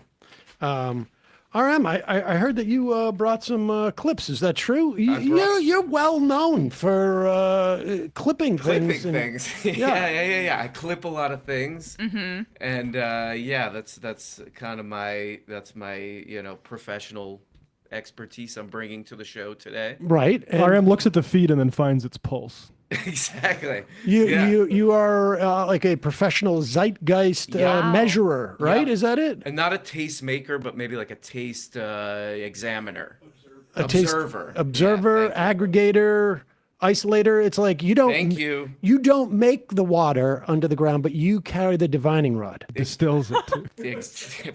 Finally, somebody. I didn't say it. Yeah. You said it. Okay, thank you. These are very topical. So what too. is this? Do you need to set it up, or do we just I'm play? going to be totally honest. I don't remember. I don't know. I don't remember, but let's check this out. Oh yeah, this is so I kind of have been really, my area of research lately has been sort of like Jesus on TikTok. Is that Laura Loomer? AIG. Yeah. And do you speak? Is that Portuguese? Portuguese? I believe so. Okay. Yes, Okay. I believe so. All right. Well, I hope it doesn't say anything that is problematic. Yeah, if you speak Portuguese, maybe put in the chat. Okay. Let us know So what should we that do? says. Just run this? I guess just run this. Do you want to pop up? Okay. This is an image of like an AI Looks like generated the nun from that horror movie here. Yeah. Let's see what happens with her. I'm gonna mute the music because it's gonna. Oh yeah, that could get. But it's Jesus sort of going up to the nun, Chucky, and sort of telling them it's all gonna be It's okay. all gonna be okay, because these are. I don't know if you guys know about this. These are notoriously evil characters. The Exorcist girl, her head goes the right way around. Yeah. Oh, here's That's the it clown. So. God. So it's Jesus giving a hug to sort of Jesus has been doing a lot of stuff on TikTok that I don't know. Oh my God. Knows about. Yeah, there's The Oh. Shining. And is that Freddy Krueger or His sort of- Okay, I don't know who that guy. I'm gonna be honest. That might be. It looks like originally it's Freddy Krueger, and then the AI turns the mask into. Okay, yeah, that's Jason. It's Jason, That's right? Jason. Yeah, sorry. And then I guess the mask goes away. Okay. The AI has sort of mask removal technology. Oh wow! And then it's a human being underneath that. I mask. kind of found this because like Okay. people were sending me. They were like immediately. This was happening with like Charlie Kirk stuff. And I hope they don't do this. Jigsaw. I mean, I think those guys, when Jesus came, they realized what I was doing all those times was wrong. Right. Like Jigsaw, what did Jigsaw? Well, it shows that everyone can be sort of redeemed. Right. So, exactly. And sometimes if Jigsaw did some bad stuff. And right, and sometimes- if you're not actually mass murdering people, you're kind of in a better stance with Jesus than the other people in the video. Exactly. And sometimes all you need is a hug. Yeah. Exactly. Right? Did anybody try to hug any of those guys? Yeah. At any point? And I watched a lot of the Friday the 13th movies. I don't remember a lot of hugs, And maybe we could have. Did anybody ever try and hug any of those, like Chucky or any of that? No. Maybe that's what Netanyahu needs. Chucky, in Chucky's defense, he did have a knife a lot of the time, so it's hard to go in for a hug. You gotta go avoid. behind. You go behind. Yeah. That's I would true. also just point out, Emma mentioned Netanyahu. All of those people have a lower body count than Netanyahu alone. So Yes. Totally. That's true. Totally. But it is a little concerning to me how much I've started like joke sending my friends AI slop on Instagram, and now it's actually populating my feed. And yeah, that's Oh, yeah. not going to want to do that. Oh yeah. there are people like I'm not gonna name names, but there are people that I know that are on the boomer side of things that have sent me, not you, Okay. that have sent me things like that. I'm like, how do you not know that this like it's actually kind of impacting their brains? Has Sam sent you, Emma? This is serious. I can't believe They Tim got Walls footage is live from doing heaven. this. Yeah. I can't believe Tim Walls is dancing down this escalator like this. Why would he I do was that? shocked by that. I was shocked. When I was on Rogan the last time, we did an hour on that. Oh. Seeing how sick Exactly. that was. Right. Do you have any other clips, or should we go to this clip? I think I gotta. Oh, let's go to this one because the other one I sent is. This is sort of related to the even ICE less stuff. meaningful. This is related to the ICE stuff, Sam, about why they wear masks. Okay, yeah, this is Dave Rubin explaining the need for masks for ICE thugs. He's still around, huh? Dave Rubin is still around. Wow. He's a Good for bit of an him. emeritus. In a way, good for him. He's I a bit of guess. an emeritus YouTuber. He only does like sort of the intro and outro segments, and then just paste somebody And then else's he content. in the Then he middle of just it. tacks on Chucky getting hugged by Jesus, or Ben Shapiro, on Bill Maher. He's got twins. I do have some sympathies. The twins. He's got Can we wrap this up in 15 minutes? Is what he's saying, and then he does it. But here he's done some deep thinking about the implications of having federal sort of quasi. They're not really police. right? Because they're really federal bounty hunters, essentially, and sort of a militia. Because they're not, and here he is explaining why they need to wear masks.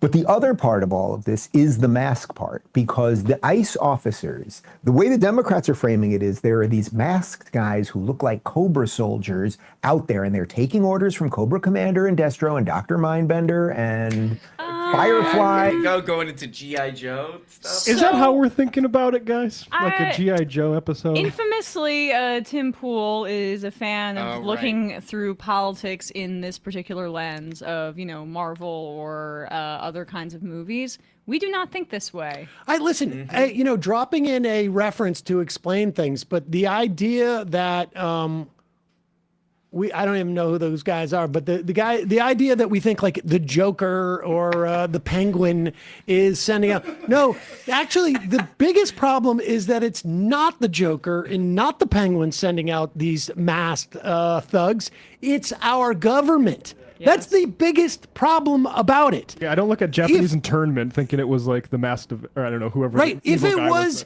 some type of evil Dr. Desaro or whatever it is, then we'd be like, oh, okay, we need to have the police force deal with the evil Dr. Desaro who's sending out these masked thugs. But no, the problem is it is our government that is sending out these masked thugs. That's exactly the opposite of what he thinks it is. But go ahead.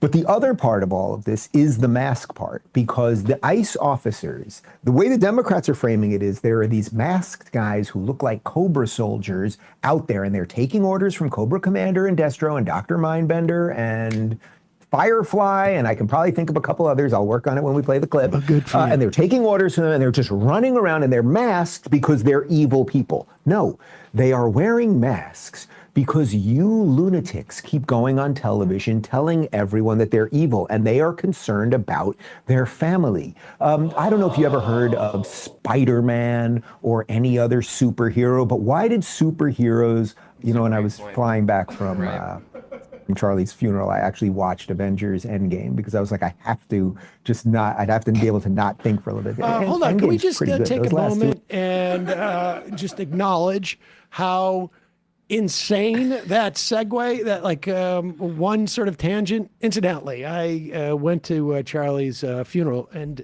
we seem to have exhausted our entire ability on our YouTube channel to play clips of that and monetize it. So let me see if I can do it a secondarily way. Ooh, a nice little bonus. And just, and I'm flying back. And of course, I watched a bunch of movies, and I saw the Avengers, and that was, anyways, what was I saying? Spider-Man? God.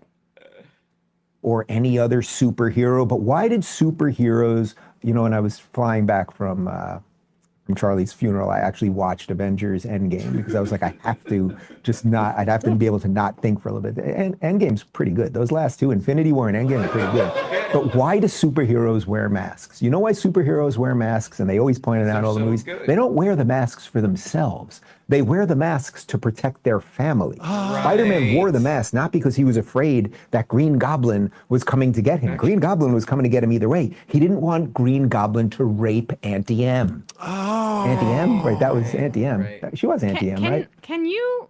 Are you fucking kidding me right now? You just threw a rape Auntie-M thing in there? In what scenario are we seeing, in Avengers Endgame, what we're going to see next is the rape thing? Right. Yeah, God, you just have to throw in a violence against women thing in there just to get the people going and remind people that even though you're a gay guy, you still hate women just like the rest of your audience. He does have a big problem here, though, with Clark Kent and Superman. That's true. So. Maybe the ICE agents just need Well, he to doesn't wear a mask. Well, he took his But you know glasses what? off, which is the same thing. So that's the true. idea is that they're just trying to protect their family, and so necessarily they're superheroes. Right. It is so hard to go through history or at any other time and find examples of anything other than fictional superheroes who wear masks to protect their family. Matt, do you have those clips from the Slack? Those other two? that are right behind it? Sorry, I'm not sure what you're talking about. Okay, go to where that clip was. I put 2 in there right after it as examples of this. Oh, yes. Okay, play the first one first. Here's an example of some superheroes who are wearing masks because, of course, they're afraid of having their aunt sexually assaulted. Here it is, right there. Yes, this is in Ohio, and these, go ahead, right here. Good. Oh, do you have audio? Dramatic increase in similar incidents nationwide. Here's ABC's Rena Roy. Tonight, an Ohio community on edge after this group, masked and dressed in black, marched through the streets of Columbus Saturday, carrying firearms and flags with swastikas. There's legitimate. Okay, now you understand Black why community- these swastika carrying gentlemen, because they're all family men. And they're very afraid about their family. And, of course, they're superheroes. I think also they're so proud of what they're doing that they want to be a little humble. Yeah, You know, like right. It's not about me. It's sort of it's not about me kind of thing. Not me, us. Not me.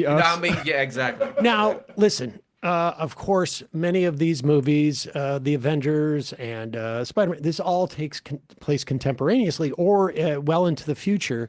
But, you know, we have a rich past of heroes in this country wearing masks as well. These guys are not fictional characters. They're actually real. Let's play this. Oh, see that? He is, he's masked. He is directing traffic. Oh, and look there's the family. There's a little kid with a mask. They're all there. Oh, there's some handbags. They don't want to be sexually assaulted. And so that is why all of them there are masked. Just another example of heroes wearing masks. How he's not really, I would say, Dave, probably a pretty good big superhero fan, because there's a lot of villains that wear masks. Like, just looking at Doctor Doom, famous Well, mask. they're also worried about their family being raped. But would have been forgiven by Jesus. Scarecrow was really worried about the women in his life being raped. And one wonders why other police officers or why aren't firemen wearing masks? Right. I mean, yes, they do it inside the fiery buildings, but they take them off when they come outside, where people could find out who they are and their family. Or is it perhaps that what they're doing is so reprehensible that they are in fact not superheroes, they are in fact villains? And so they wear masks because they want to shield themselves from any type of accountability for the way that they're working. Also, there was actually a reason to wear a mask for I wouldn't say heroic, but for a kind reason that occurred over the past few years in the once-in-a-lifetime, hopefully, pandemic that we lived through, which Dave Rubin was extremely against. So the mask-wearing, where are we on the map of consciousness and analyzing this right now? Different. Okay, but fair enough. Yeah. So if you see any of these chin diaper wearing guys, out there, right?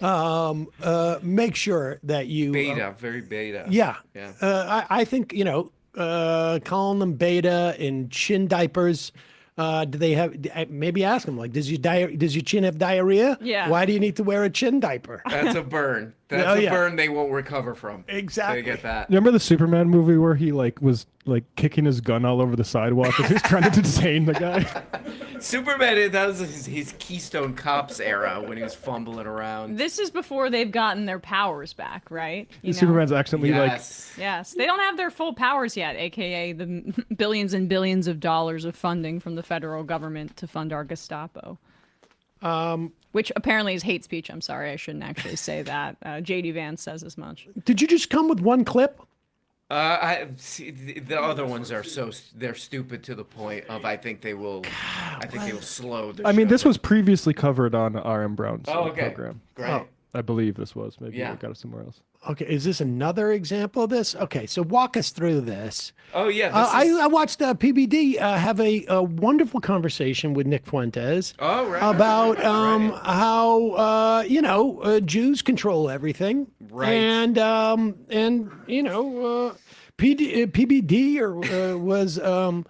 was good-hearted enough to say, like, I would love to be able to control everything too. So I'm not going to blame them. It was finally, it was nice to see a calm, rational conversation. Talking about the different nuances of anti-Semitism. Half of that interview too, he's like, "Hey, look, you're a smart guy. You're so smart. You're so well-spoken. Why don't you just cool it on the racist stuff?" And it's like, tone well, it that's down a little that's bit. kind of my whole bit. So what do I, if I don't have that, what do You're I a great communicator, but you're communicating all this racism. Also, like, is he that, I mean, is he that great of a communicator? He can speak on camera, I think the point that it's irrelevant and that his fundamental core brand proposition is racism and anti-Semitism. Yes.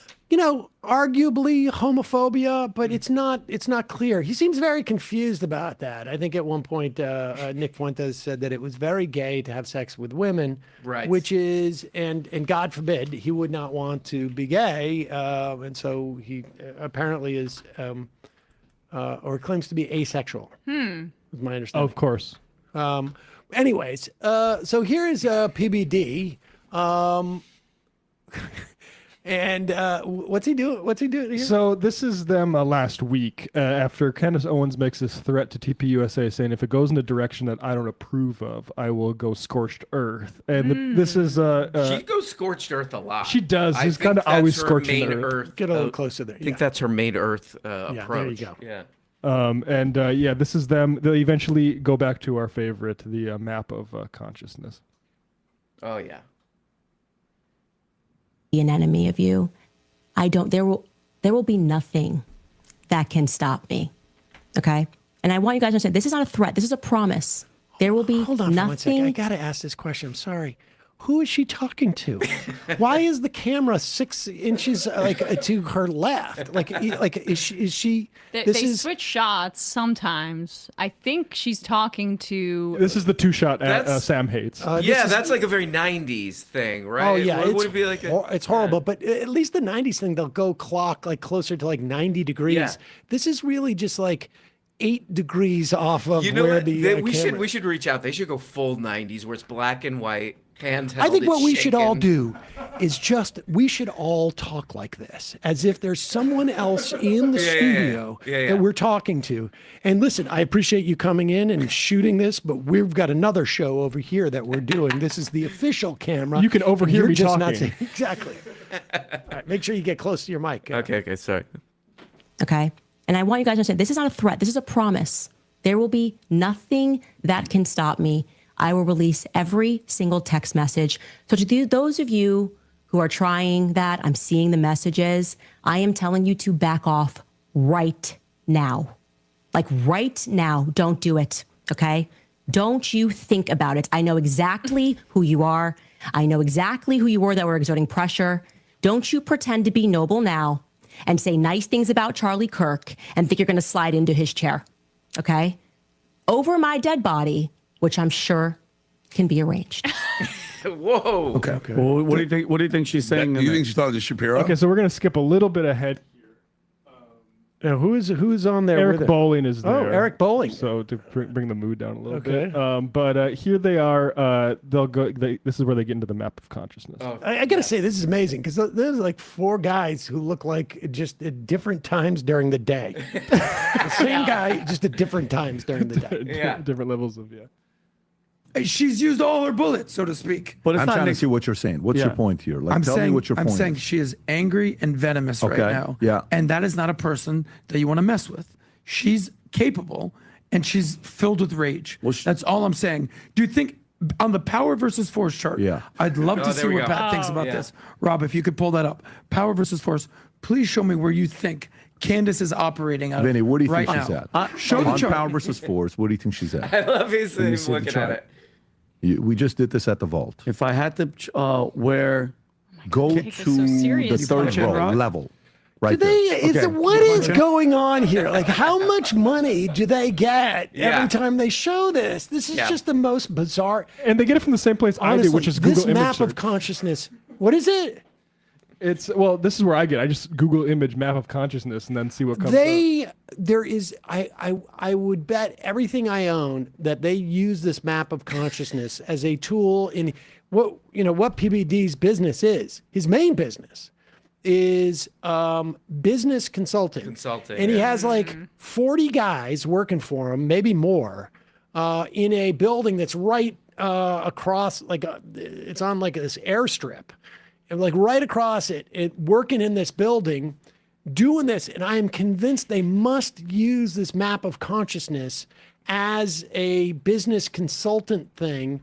And they do this as a way of like giving it legitimacy.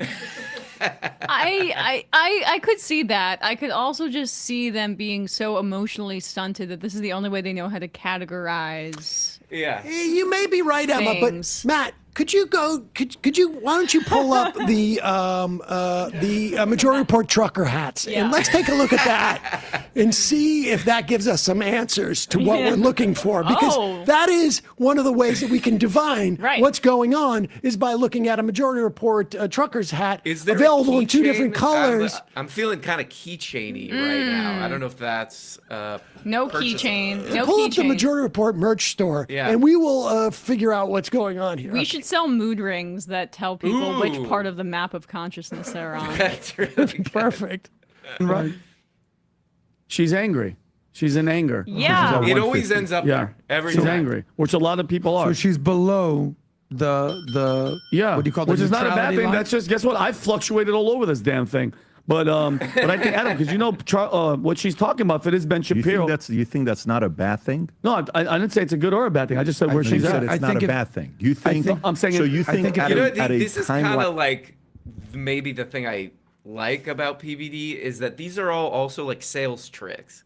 Like it's like, oh, I got this thing from an ebook that if I want to like keep somebody on the phone for an extra 30 minutes, I go to the map of consciousness and we have something to talk about, you know? Right. That's like the funny thing about his show is it's supposed to be a politics show, but it's really like a phone sales show. And that's also like, get out of any sort of realm where you might turn off the mark that you're trying to change their mind on. And it's funny, they're going down, they're losing, I'm losing them. They to go to subject map of consciousness. They subject Vinny to it. Like, it's like, we're going to go to the map of consciousness. Vinny, tell us what you think about that. Because Vinny's like been the one guy who's like, I'm kind of upset about Netanyahu and all this stuff. Yeah. So I was like, well, Vinny, are you sure you're coming at that from a good spot? Map time. How much is involved in your ego in that?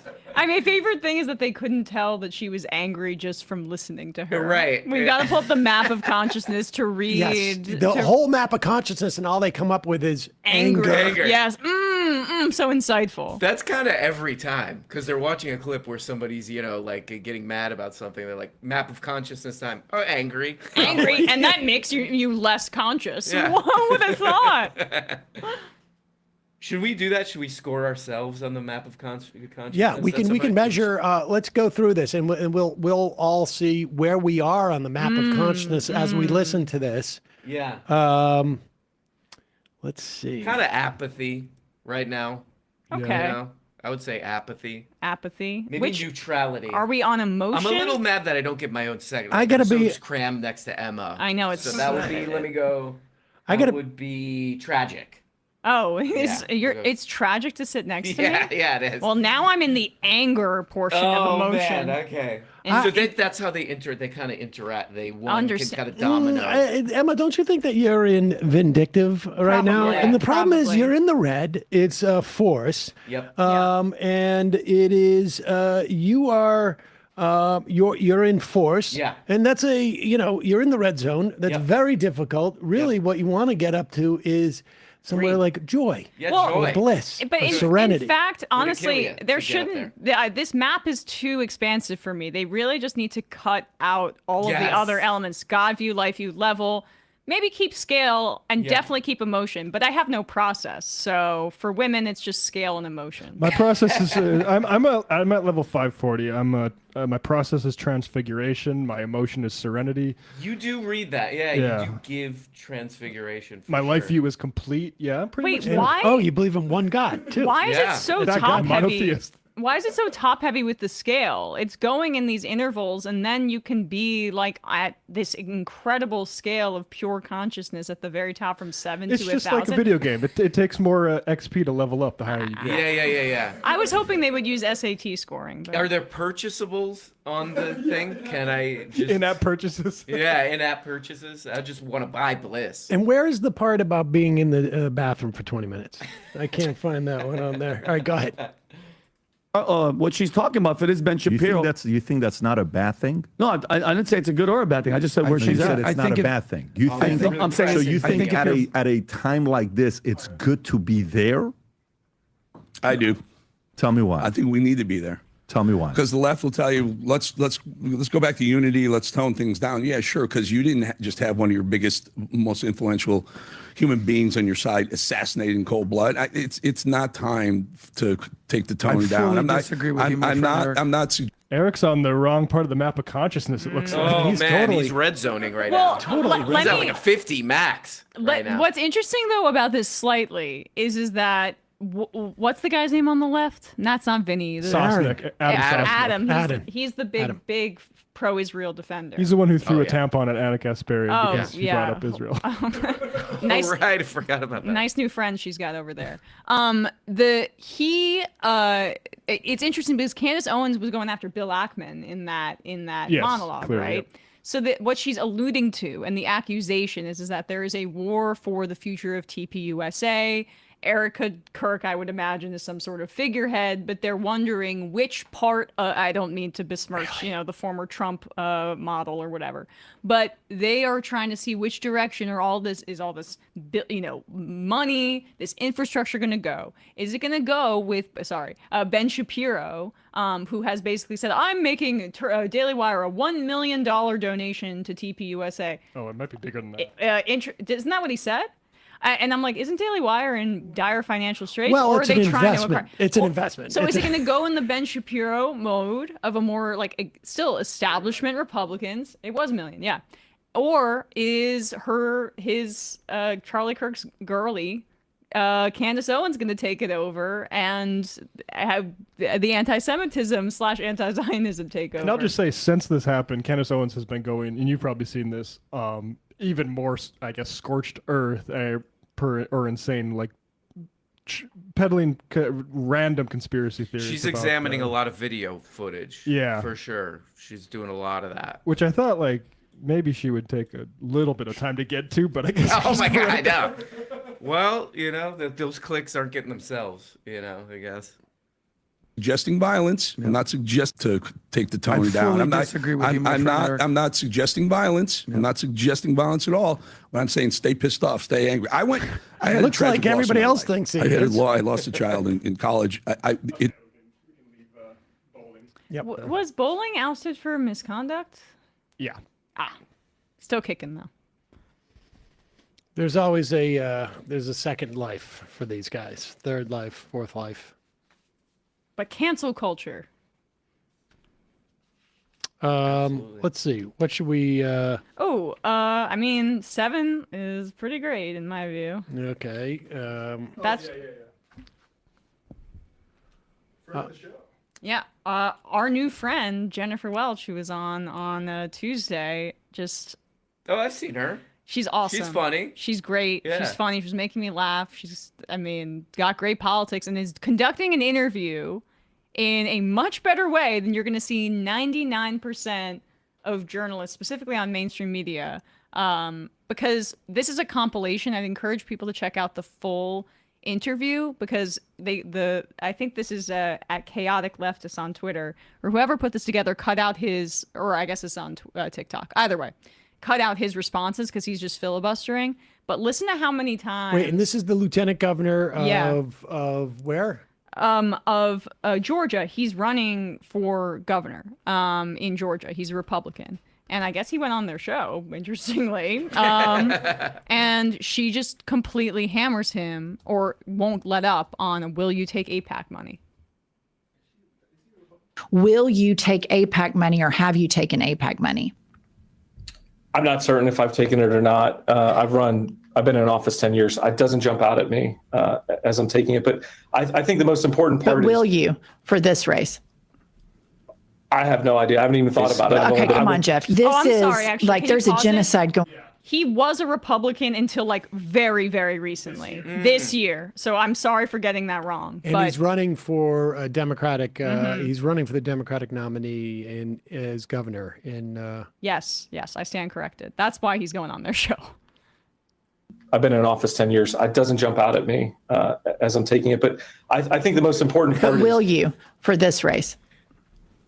I have no idea. I haven't even thought about it. Okay, come on, Jeff. This is like there's a genocide going on right now. In even human rights, Israeli human rights groups see this, that the United States of America It's is funding. to see these kids starving. And to not know if you're going to be beholden to the Israeli lobby is to me is not something that should take time to think about, because you started off this interview with us talking about your faith. It is. Will you take AIPAC money in this race?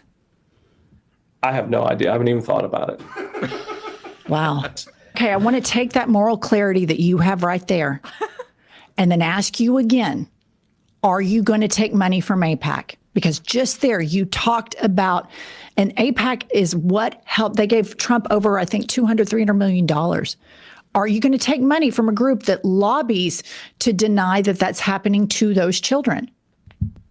I'm not going to give you the shallow answer of saying yes or no, because if you can have moral clarity to talk about the starvation, the famine, and the genocide, then it's a very easy jump to then just say across the board, you wouldn't believe how popular you'd be, Jeff. You just wouldn't believe how popular you'd be if you said, I am not taking money from AIPAC. We'll certainly continue to look at it. But I hope that you do. Jeff, I wish you the best of luck. I hope that you can report back to us sometime soon that you've thought about these AIPAC donations and that you will not accept them and partner with them in this, because I think that you will have so much more credibility. And how uncomfortable did I make you? All right, I was kind of all in. You should bring up the I map wish of that people. consciousness for him. Is obfuscation on there? I mean, his answers, we almost, it was like fully 6 minutes. We couldn't play the whole thing, but the way he dodges and tries to do Yeah. the traditional politician thing, it was just phenomenal. I'll look at it. I like that. It's something I'll look at. I'm not looking at the shallow I'm answer. I'm looking at some of his fundraisers, and the I don't even know if AIPAC is on there, and he may not know. But the value of this is it signals to other candidates like this is toxic. Yeah, this yeah. is radioactive. There's no point in me taking this money because it's going to be it's going to cause me problems. It's the same thing that that having Torres on Adam Friedland's show did, which is it ends up signifying to politicians, because understand, like, they're just put their fingers up in the wind and on this kind of stuff. Although there's obviously a huge sort of like artificial, like a fan blowing in one direction. Yeah. But when when the wind starts going the other direction, it's really helpful stuff, because, nobody's out there going like, she's a, some, green haired, nose piercing, college student who's doing this. Yep. It's literally like, She was good. She's good at like not letting up either. I like the. Oh yeah, I was hammer trying to away. count the follow-ups. It was like something like 6 or 7, and she just and then her co-host would ask a question, then she just kept coming back, being like, "Jeff, you didn't answer my question." I mean, it's amazing. It really is. She's got a great BS detector. Yeah, so, yeah, not to for suck sure. up to Jennifer too much, but That's actually what great work. independent media should be doing. Uh-huh. Is she in Georgia too? it No, is Oklahoma, impressive but okay. moving to that New York. Yeah. she has that space where she can get people on there and they just don't expect what's coming. Right. Yep. Might be the southern accent. Maybe there's something like sweet about this. It's like, oh, this would be fine. Then she gets you. I think they see Oklahoma and they assume like Blue Dog or something like that. Right. Yeah. Yeah. Well, it's also kind of why Slotkin went on Breaking Points, remember? Because she thought it was a conservative and a liberal, and like that it would be a down the middle show. Yeah. Right. That was That. what it seemed to be the case, and didn't realize, no, that's not what you're getting with Crystal in particular. That was great. What I guess we're doing a freebie Friday. Whoa. I can't Joy, believe I'm can't in believe joy. can't believe Everybody's we're in joy giving now. Ren Brown for free to I know. everybody. We're Huge. undercutting a huge business failure. We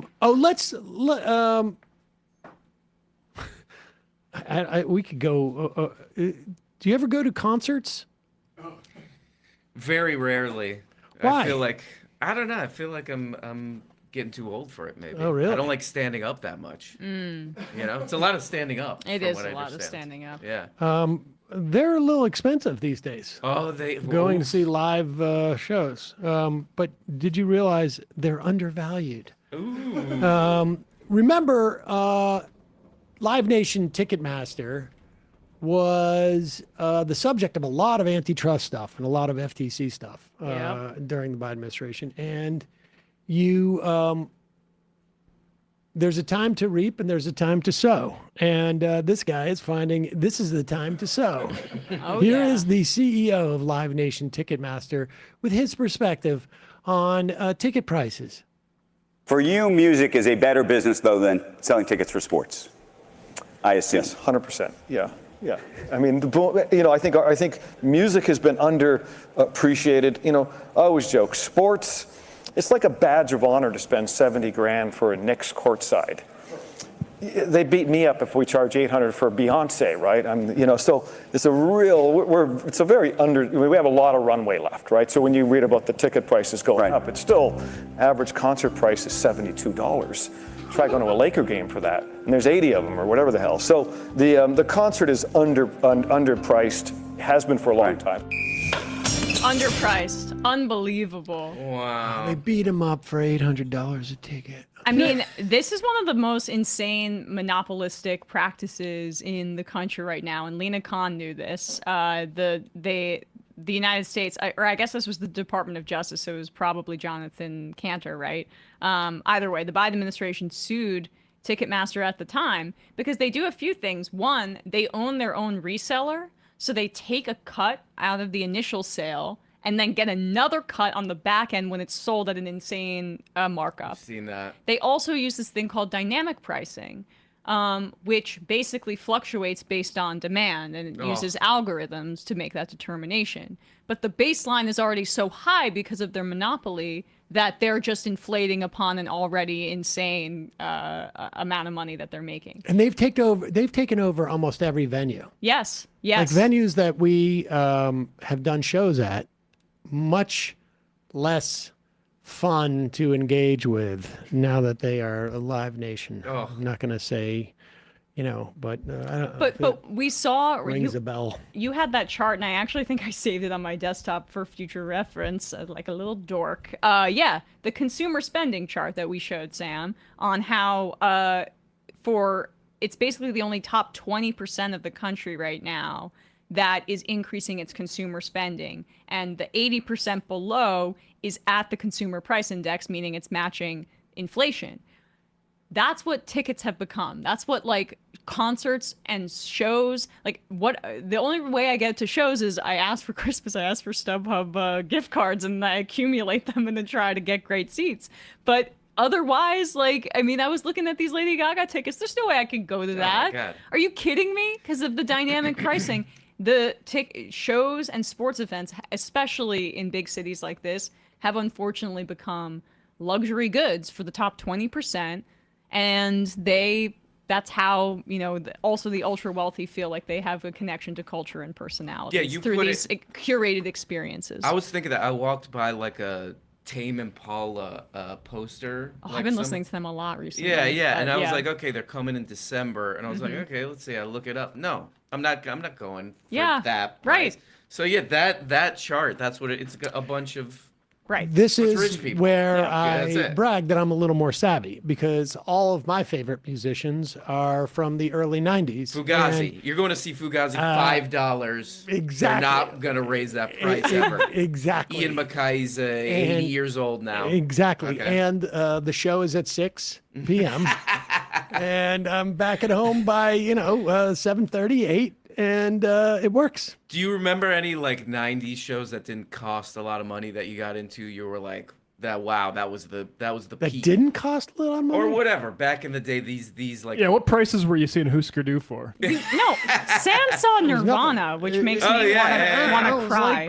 like $6 or something. I don't know. It was just like in a club, and There's an old but clip even, of Kurt Cobain talking about how he would never charge like more than $20 for his ticket. I don't know. and- It was yeah. like $15. It wasn't much. Yeah. And but I during the 80s and the half the 80s and the 90s, I would go to shows at the Centrum in Worcester.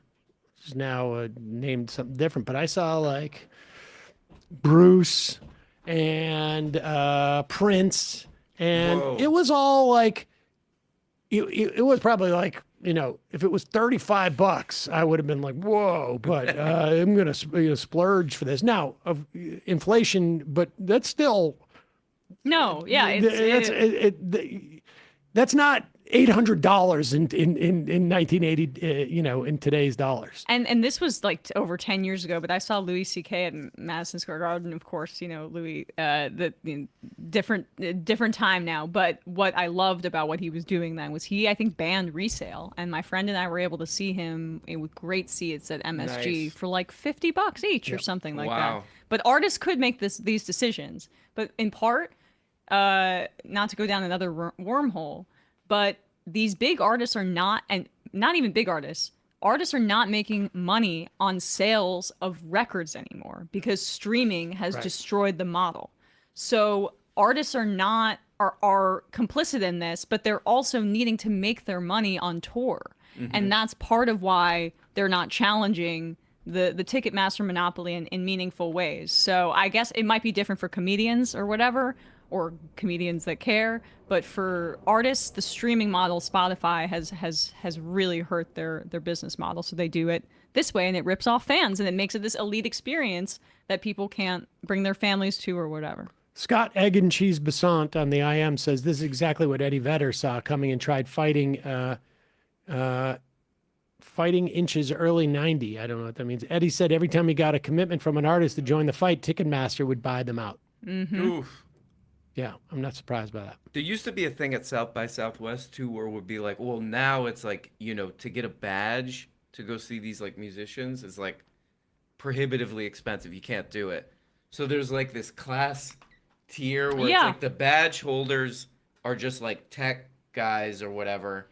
And then, but some of the musicians will do something secretly at another venue. They'll like arrange that, and then like normal people can go to that. And even that, I don't think they are like able to do anymore. Yeah. So it's like this weird like tiered thing where like the badge holders are like the. I gotta run to the bathroom. Okay. You guys. We'll just keep. How about I read some IMs? Huh? We're taking over the show. Can I just make one point about that? No. Does he not know his business? Like, why do people go pay that much money for sports games is because they're actors and want to appear on TV. Oh, right. And also sport events, like even in Bismarck, the sort of Dakota Wizards, the minor league basketball team that I used to love, that's corporate. It's corporations to give gifts to the people who want to go to the games. That's not really something you do with concerts. Oh my gosh! Right. You go to the Beyonce concert. Or With that was that Coldplay guy who got caught cheating. Right. Well, yeah. You see, they're not used to it yet. Yeah. The sporting events are known like, hey, make sure those people are having an affair. Exactly. Creflo $50. God, who was Creflo Dollar? Prosperity Gospel. Okay, right. Me and my friends got to see a pre-famous Rihanna in 2007 at a $10 a ticket Brookdale Community College. Crazy. That's insane. What a great story. Crazy. I mean, I saw all of these. I saw Muse for less than the $80 ticket that he saw. That was more expensive. It was the Target Center show. It was probably like $60 for the pit. Yeah. But like when I was seeing indie bands in like 2009, 2010, it was always like $35 for a concert venue in Minneapolis. Yeah. Right. I went to an LCD sound system thing like a couple months ago. I think I paid, I was like, this is a huge, actually kind of a dent to go see this. Yeah. Tyworm. Taylor Swift needs a couple more billion before she speaks out. Just wanted to get that. She's already, or her producer has spoken out already, actually. Like Taylor Swift, I mean, No, Don't she jump- has not spoken out. Taylor Swift has the worst dynamic pricing of every artist. Or at least her- I It's saw the her most producer. Let me expensive see what that tickets of headline every was. artist. So is that literally like She's you, actually the worst offender. if yeah. you check in and then you come back like in an hour, it'll be like a different price. Yes, yes, yes. And I love Lady Gaga Unbelievable. very much, but she's also has embraced dynamic pricing, which she and other artists that are that rich should be leading the way. It was Antonov that Right, no struck longer out her producer. against it. No longer her producer. Right. Yeah. We're going to start doing that for the member show on this thing too. We'll just see how Dynamic many- pricing. Yeah. All right, should we do one more? Yeah, we could do that. Oh, or we could do Megan. the Comey indictment, which I think probably we should get to. What is the Megyn Kelly thing about? She's worried about witches. She's doubled back to the Etsy witches. Okay, well, we got RM here, so let's do that because I know you spend a lot of time in the occult and witches. Research Oh my and God, she had a priest on. Whoa. Yeah, you got to do exorcism, sort of through the media. Is this guy really a priest? Because he looks like he plays a priest. That's Yeah, an on Party the- on City, USA Network. Right. outfit there. Yeah. I mean, honestly, I cannot imagine like, hey, listen, I don't have a huge budget, but I need a set. I need a set that looks like a priest's office. Can you do this? And how quickly can you get it together? Duct tape on the collar. Don't worry about. I don't care. You're blocking the window with the bookcase. We just need to do this. Suspicious. Looks like just the need to do Catholic this. Church. The Catholic Church got in on these SM7B deals too. It looks like. Exactly. Oh, yeah. He looks like somebody who would be cast in Law and Order SVU as Yes, the priest who's yes. giving they're walking and talking through the church, giving pertinent information Very- relevant to the A investigation. lot of exposition from this guy. Exactly. Stories is, I believe, about, if I can get the details right, is about a young man who was at, kind of like a birthday party, some kind of celebration. Wait, of can some we go sort with back kids, just a little bit? What and they is just- he talking about? Yeah, so we actually the clip we have actually wasn't going to include much of him, but we can get a little bit of taste of what he's talking about here. No to God. A person who's reasonable would say, but I'm just playing. And I would say, I completely Playing with Etsy witches, Oh, I'm just playing around. I see. Yeah. So, okay. Ouija board sort of thing. Right. Of course. understand that. And then I would say, at the same time, you remember the movie The Exorcist? Of course. Yeah. How can you forget it? So that story is based off of two true stories. And funny if she was like, one "No, of the I true don't. stories What is is, that?" I believe, about, if I can get the details right, is about a young man who was at, kind of like a birth. I just want to say, if these were actually true stories, wouldn't you have the details pretty ready to hand that like a demonic spirit? Right. No, I mean, he's circling around them. I mean, I get it. Like That's like me with Teapot Dome. I'm not. I have a feeling that the part about the neck, the head spinning on the head, probably not true. No, that is true. He would say that is true. But the part of a child who was sick, that's probably true. Probably and I would not be surprised if two priests went there and go, well, the kid has the devil in them. Good. Birthday party, some kind of celebration of some sort with kids, and they just busted out the Ouija board and just played for fun. But that was an entry point for what ultimately became a possession. Oh, okay. In Wait other a words- second. I just need to take that in.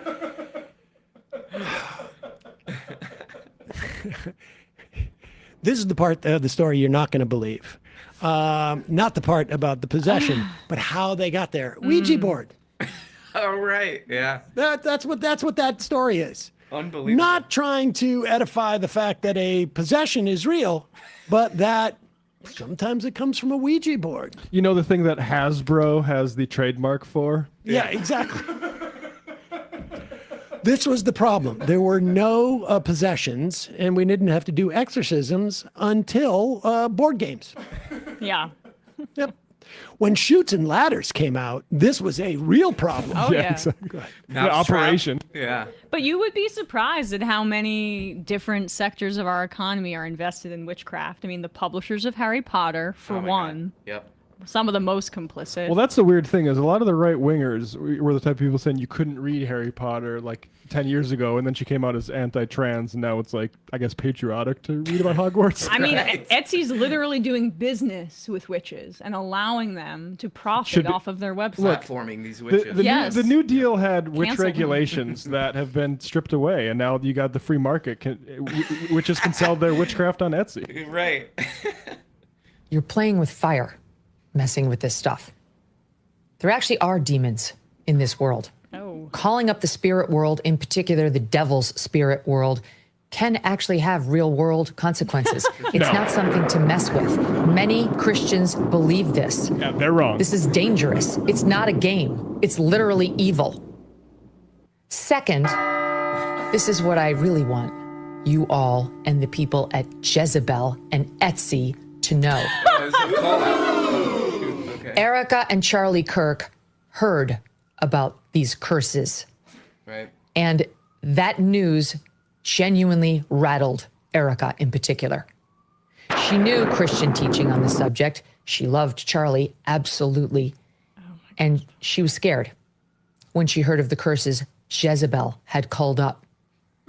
Can you pause So it much for a sec? So I like how she's saying Jezebel too, and like bringing it into her Jezebel biblical, spirit. the Yeah. Jezebels. You know, Jezebel is like it's a feminist kind of offshoot of Deadspin, if I'm not correct. Yes, it's in the same sort of umbrella. And they're using that term ironically, Right. Megan. It's called Jezebel because it has a feminist bent, and they're making fun of. It's because they like being loose women. Yeah, and then she's like, they're calling themselves Jezebels, casting also curses. dangerous. It's that they had You're so proud that you're so slutty. It'd be funny if she was like, "Yeah, this spirit stuff is no joke. I got one in the studio." I get it. You know, Get rid of people this are darn writing demon. in. People are writing in like she doesn't get that it's ironic. She's admonishing witches for putting a spell on people and it being rude. I get the feeling she might know, and it's a little bit of a performance. She's also the person who made a big stink about how Santa Claus is a white guy. Was like the idea of a black Santa Claus. Like, what?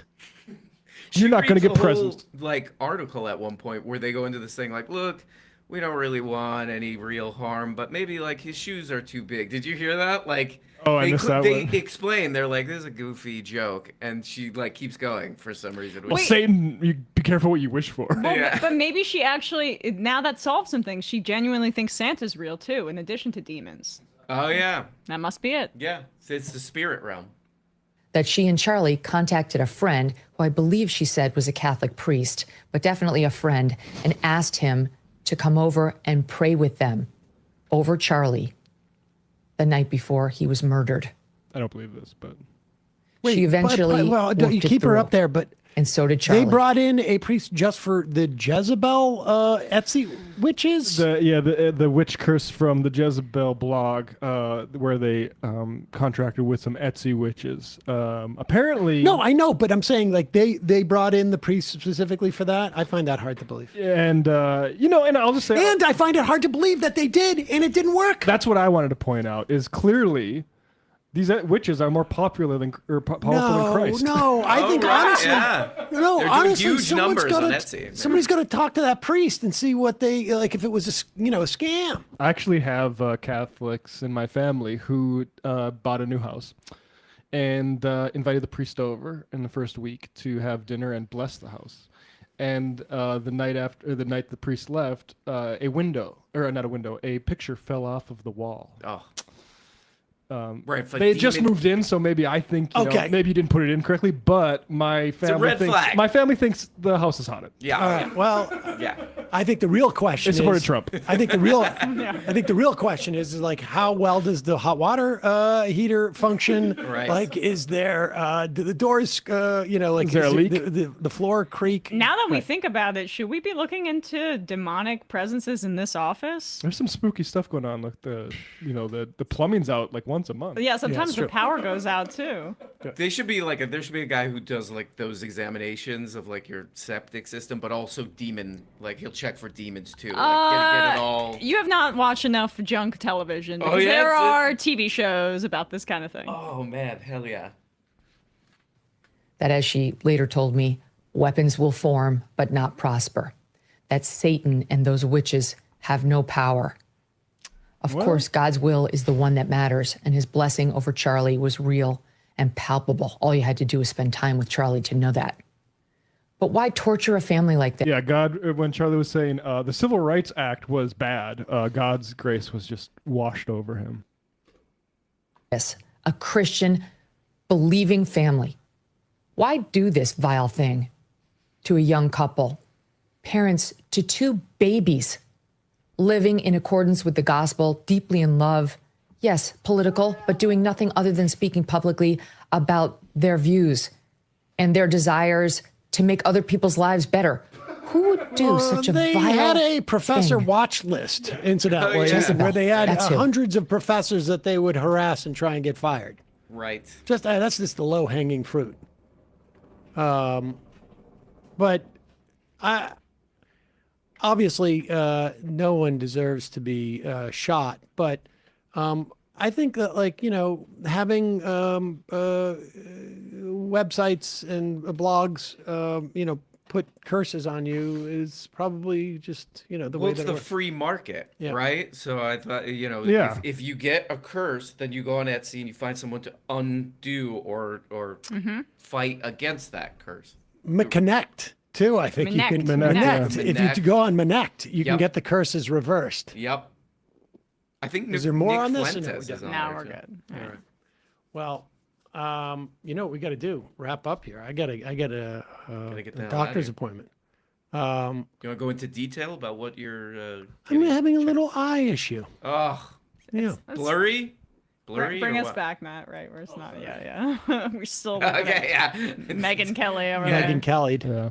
All right, let's read a couple IMs, and then Lauren Hobart. Immigrants are disappearing from Alligator's Alley in the same way that Jews are disappearing from Auschwitz. Texas Tanky. Any chance the visit with Erdogan preceding this clip had any influence on Trump's reversal in the West Bank?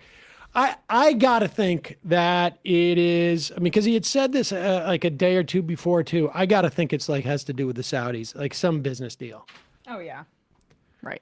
Really cool. Talking Like, about, oh, sorry, just really quick. The Miriam Adelson money's in the back, in the rear view mirror. What have you done for Right, me and lately? that's for his campaign. He doesn't give a crap about that. He wants money in his pocket, and that's what the Qataris and the Saudis can give him. Yeah, Miriam didn't give me a plane. Not that, Aaron. Having been to the West Bank many times, the difference between Area C and Israel proper is nil. The West Bank is de facto annexed. Trump saying a no to de jure annexation allowed on the ground, slow drip annexation indefinitely. Allie from New Hampshire, my husband, best friend, and I discovered it was cheaper to drive 7 hours from New Hampshire to Buffalo to stay in an Airbnb to see Chapel Roan last summer than to see it closer to in Boston. Yeah. Whoa. People do that. Audio snob, can we get a low pass on the 12K?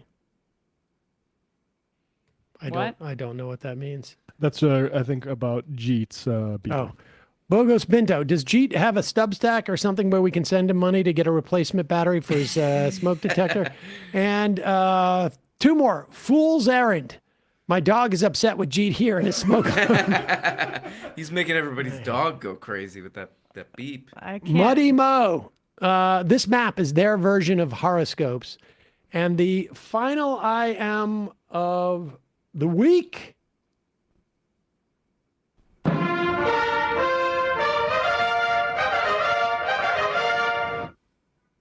Sharts McGee. Speaking of cash grabs, check out the Riyadh Comedy Fest lineup.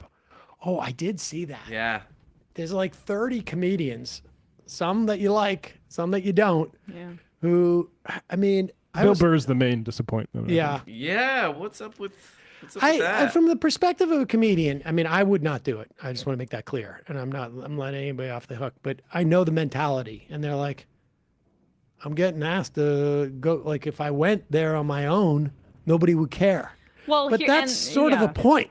But I would. My other part is like I don't like white Westerners acting like we have some sort of like moral leg to stand on in this current moment with Saudi Arabia. Yes, obviously the killing of Jamal Khashoggi, the way they use slave labor or whatever. But it's just like we're committing genocide right now. So. Although I will say that Pete Davidson performing is kind of crazy because his dad died in 9/11. Oh my God, I forgot about that. And they're performing on the anniversary of the Khashoggi butchery. So he was on Theo Vaughn. I wonder if he dressed that. That would be interesting to see Pete Davidson talk about that. Seems weird. Seems a little weird. rough. Seems a little Yeah, I weird. mean, they were pretty responsible for 9/11, which killed your dad. So, all right, leaving it be. Matt, Brian at Absentia, Emma, great job this week. RM Brown, where can people find you? Oh yeah, check out the RM Brown YouTube channel. Also, I was asked to say that Francesca's doing a show October 13th. Where? Bell In New House. York? New York. New Oh, York all City, right. Bell House. Didn't hear about that. That's interesting. You guys didn't hear about that? No, that's weird. That is weird. I Guess guess I'm better friends with she's Francesca. upgraded her friends. Interesting. Wow. Yeah. All right. Yeah. Sorry, guys, it's sold out, and we don't have any. Awkward. Yeah, we don't have any +1s left. So Oh, okay. see you Well, around. that is weird. Yeah. All right. Well, okay. Catch you later, I guess. October 13th, Francesca is doing a show at the. In our backyard, basically. Yep. I also have a quick plug. I'm probably going to have to actually. I'm not sure. I guess my plans to go to the Bell House that night to for a drink. I'm going to have to cancel because it's obviously it's You're full. Not there's a invited. show going on there full that that I'm night, not yeah. allowed to go in. On Monday, myself and David Griscom will be phone banking with DSA to encourage members to sign up for solidarity dues. You can sign up at dsausa.us/LRPB. That will be at 6 p.m. Eastern Monday. Let's put a link in the podcast and YouTube description because that is a not easy URL. I couldn't even follow anything you said. Why don't people use Bitly more? Just don't get it. Yeah, Bitly's good. Why don't they squat domain names? / dot comp / .mov. All right, let's wrap up. Thanks, Aram. Very Yeah. Thanks for having me. Yeah, thanks, guys. Thanks. Folks, see you on Monday. It might take all the strength I got to get to where I want, but I know somehow I'm gonna get there. I wasn't looking when I just got caught between the truth and the light bar. But finding out won't make me feel any better. Yeah, I know the clock is ticking, but the meds are gonna kick in, and my pilot light shining bright. I guess somewhere the choice was made for the option where you don't get paid, for the road that bends before it finally breaks you. I guess somehow I lost my drive between the 101 and the 5. Do you know how far the detour takes you? Yeah, I know the clock is ticking, but the meds are gonna kick in, and my pilot light shining bright.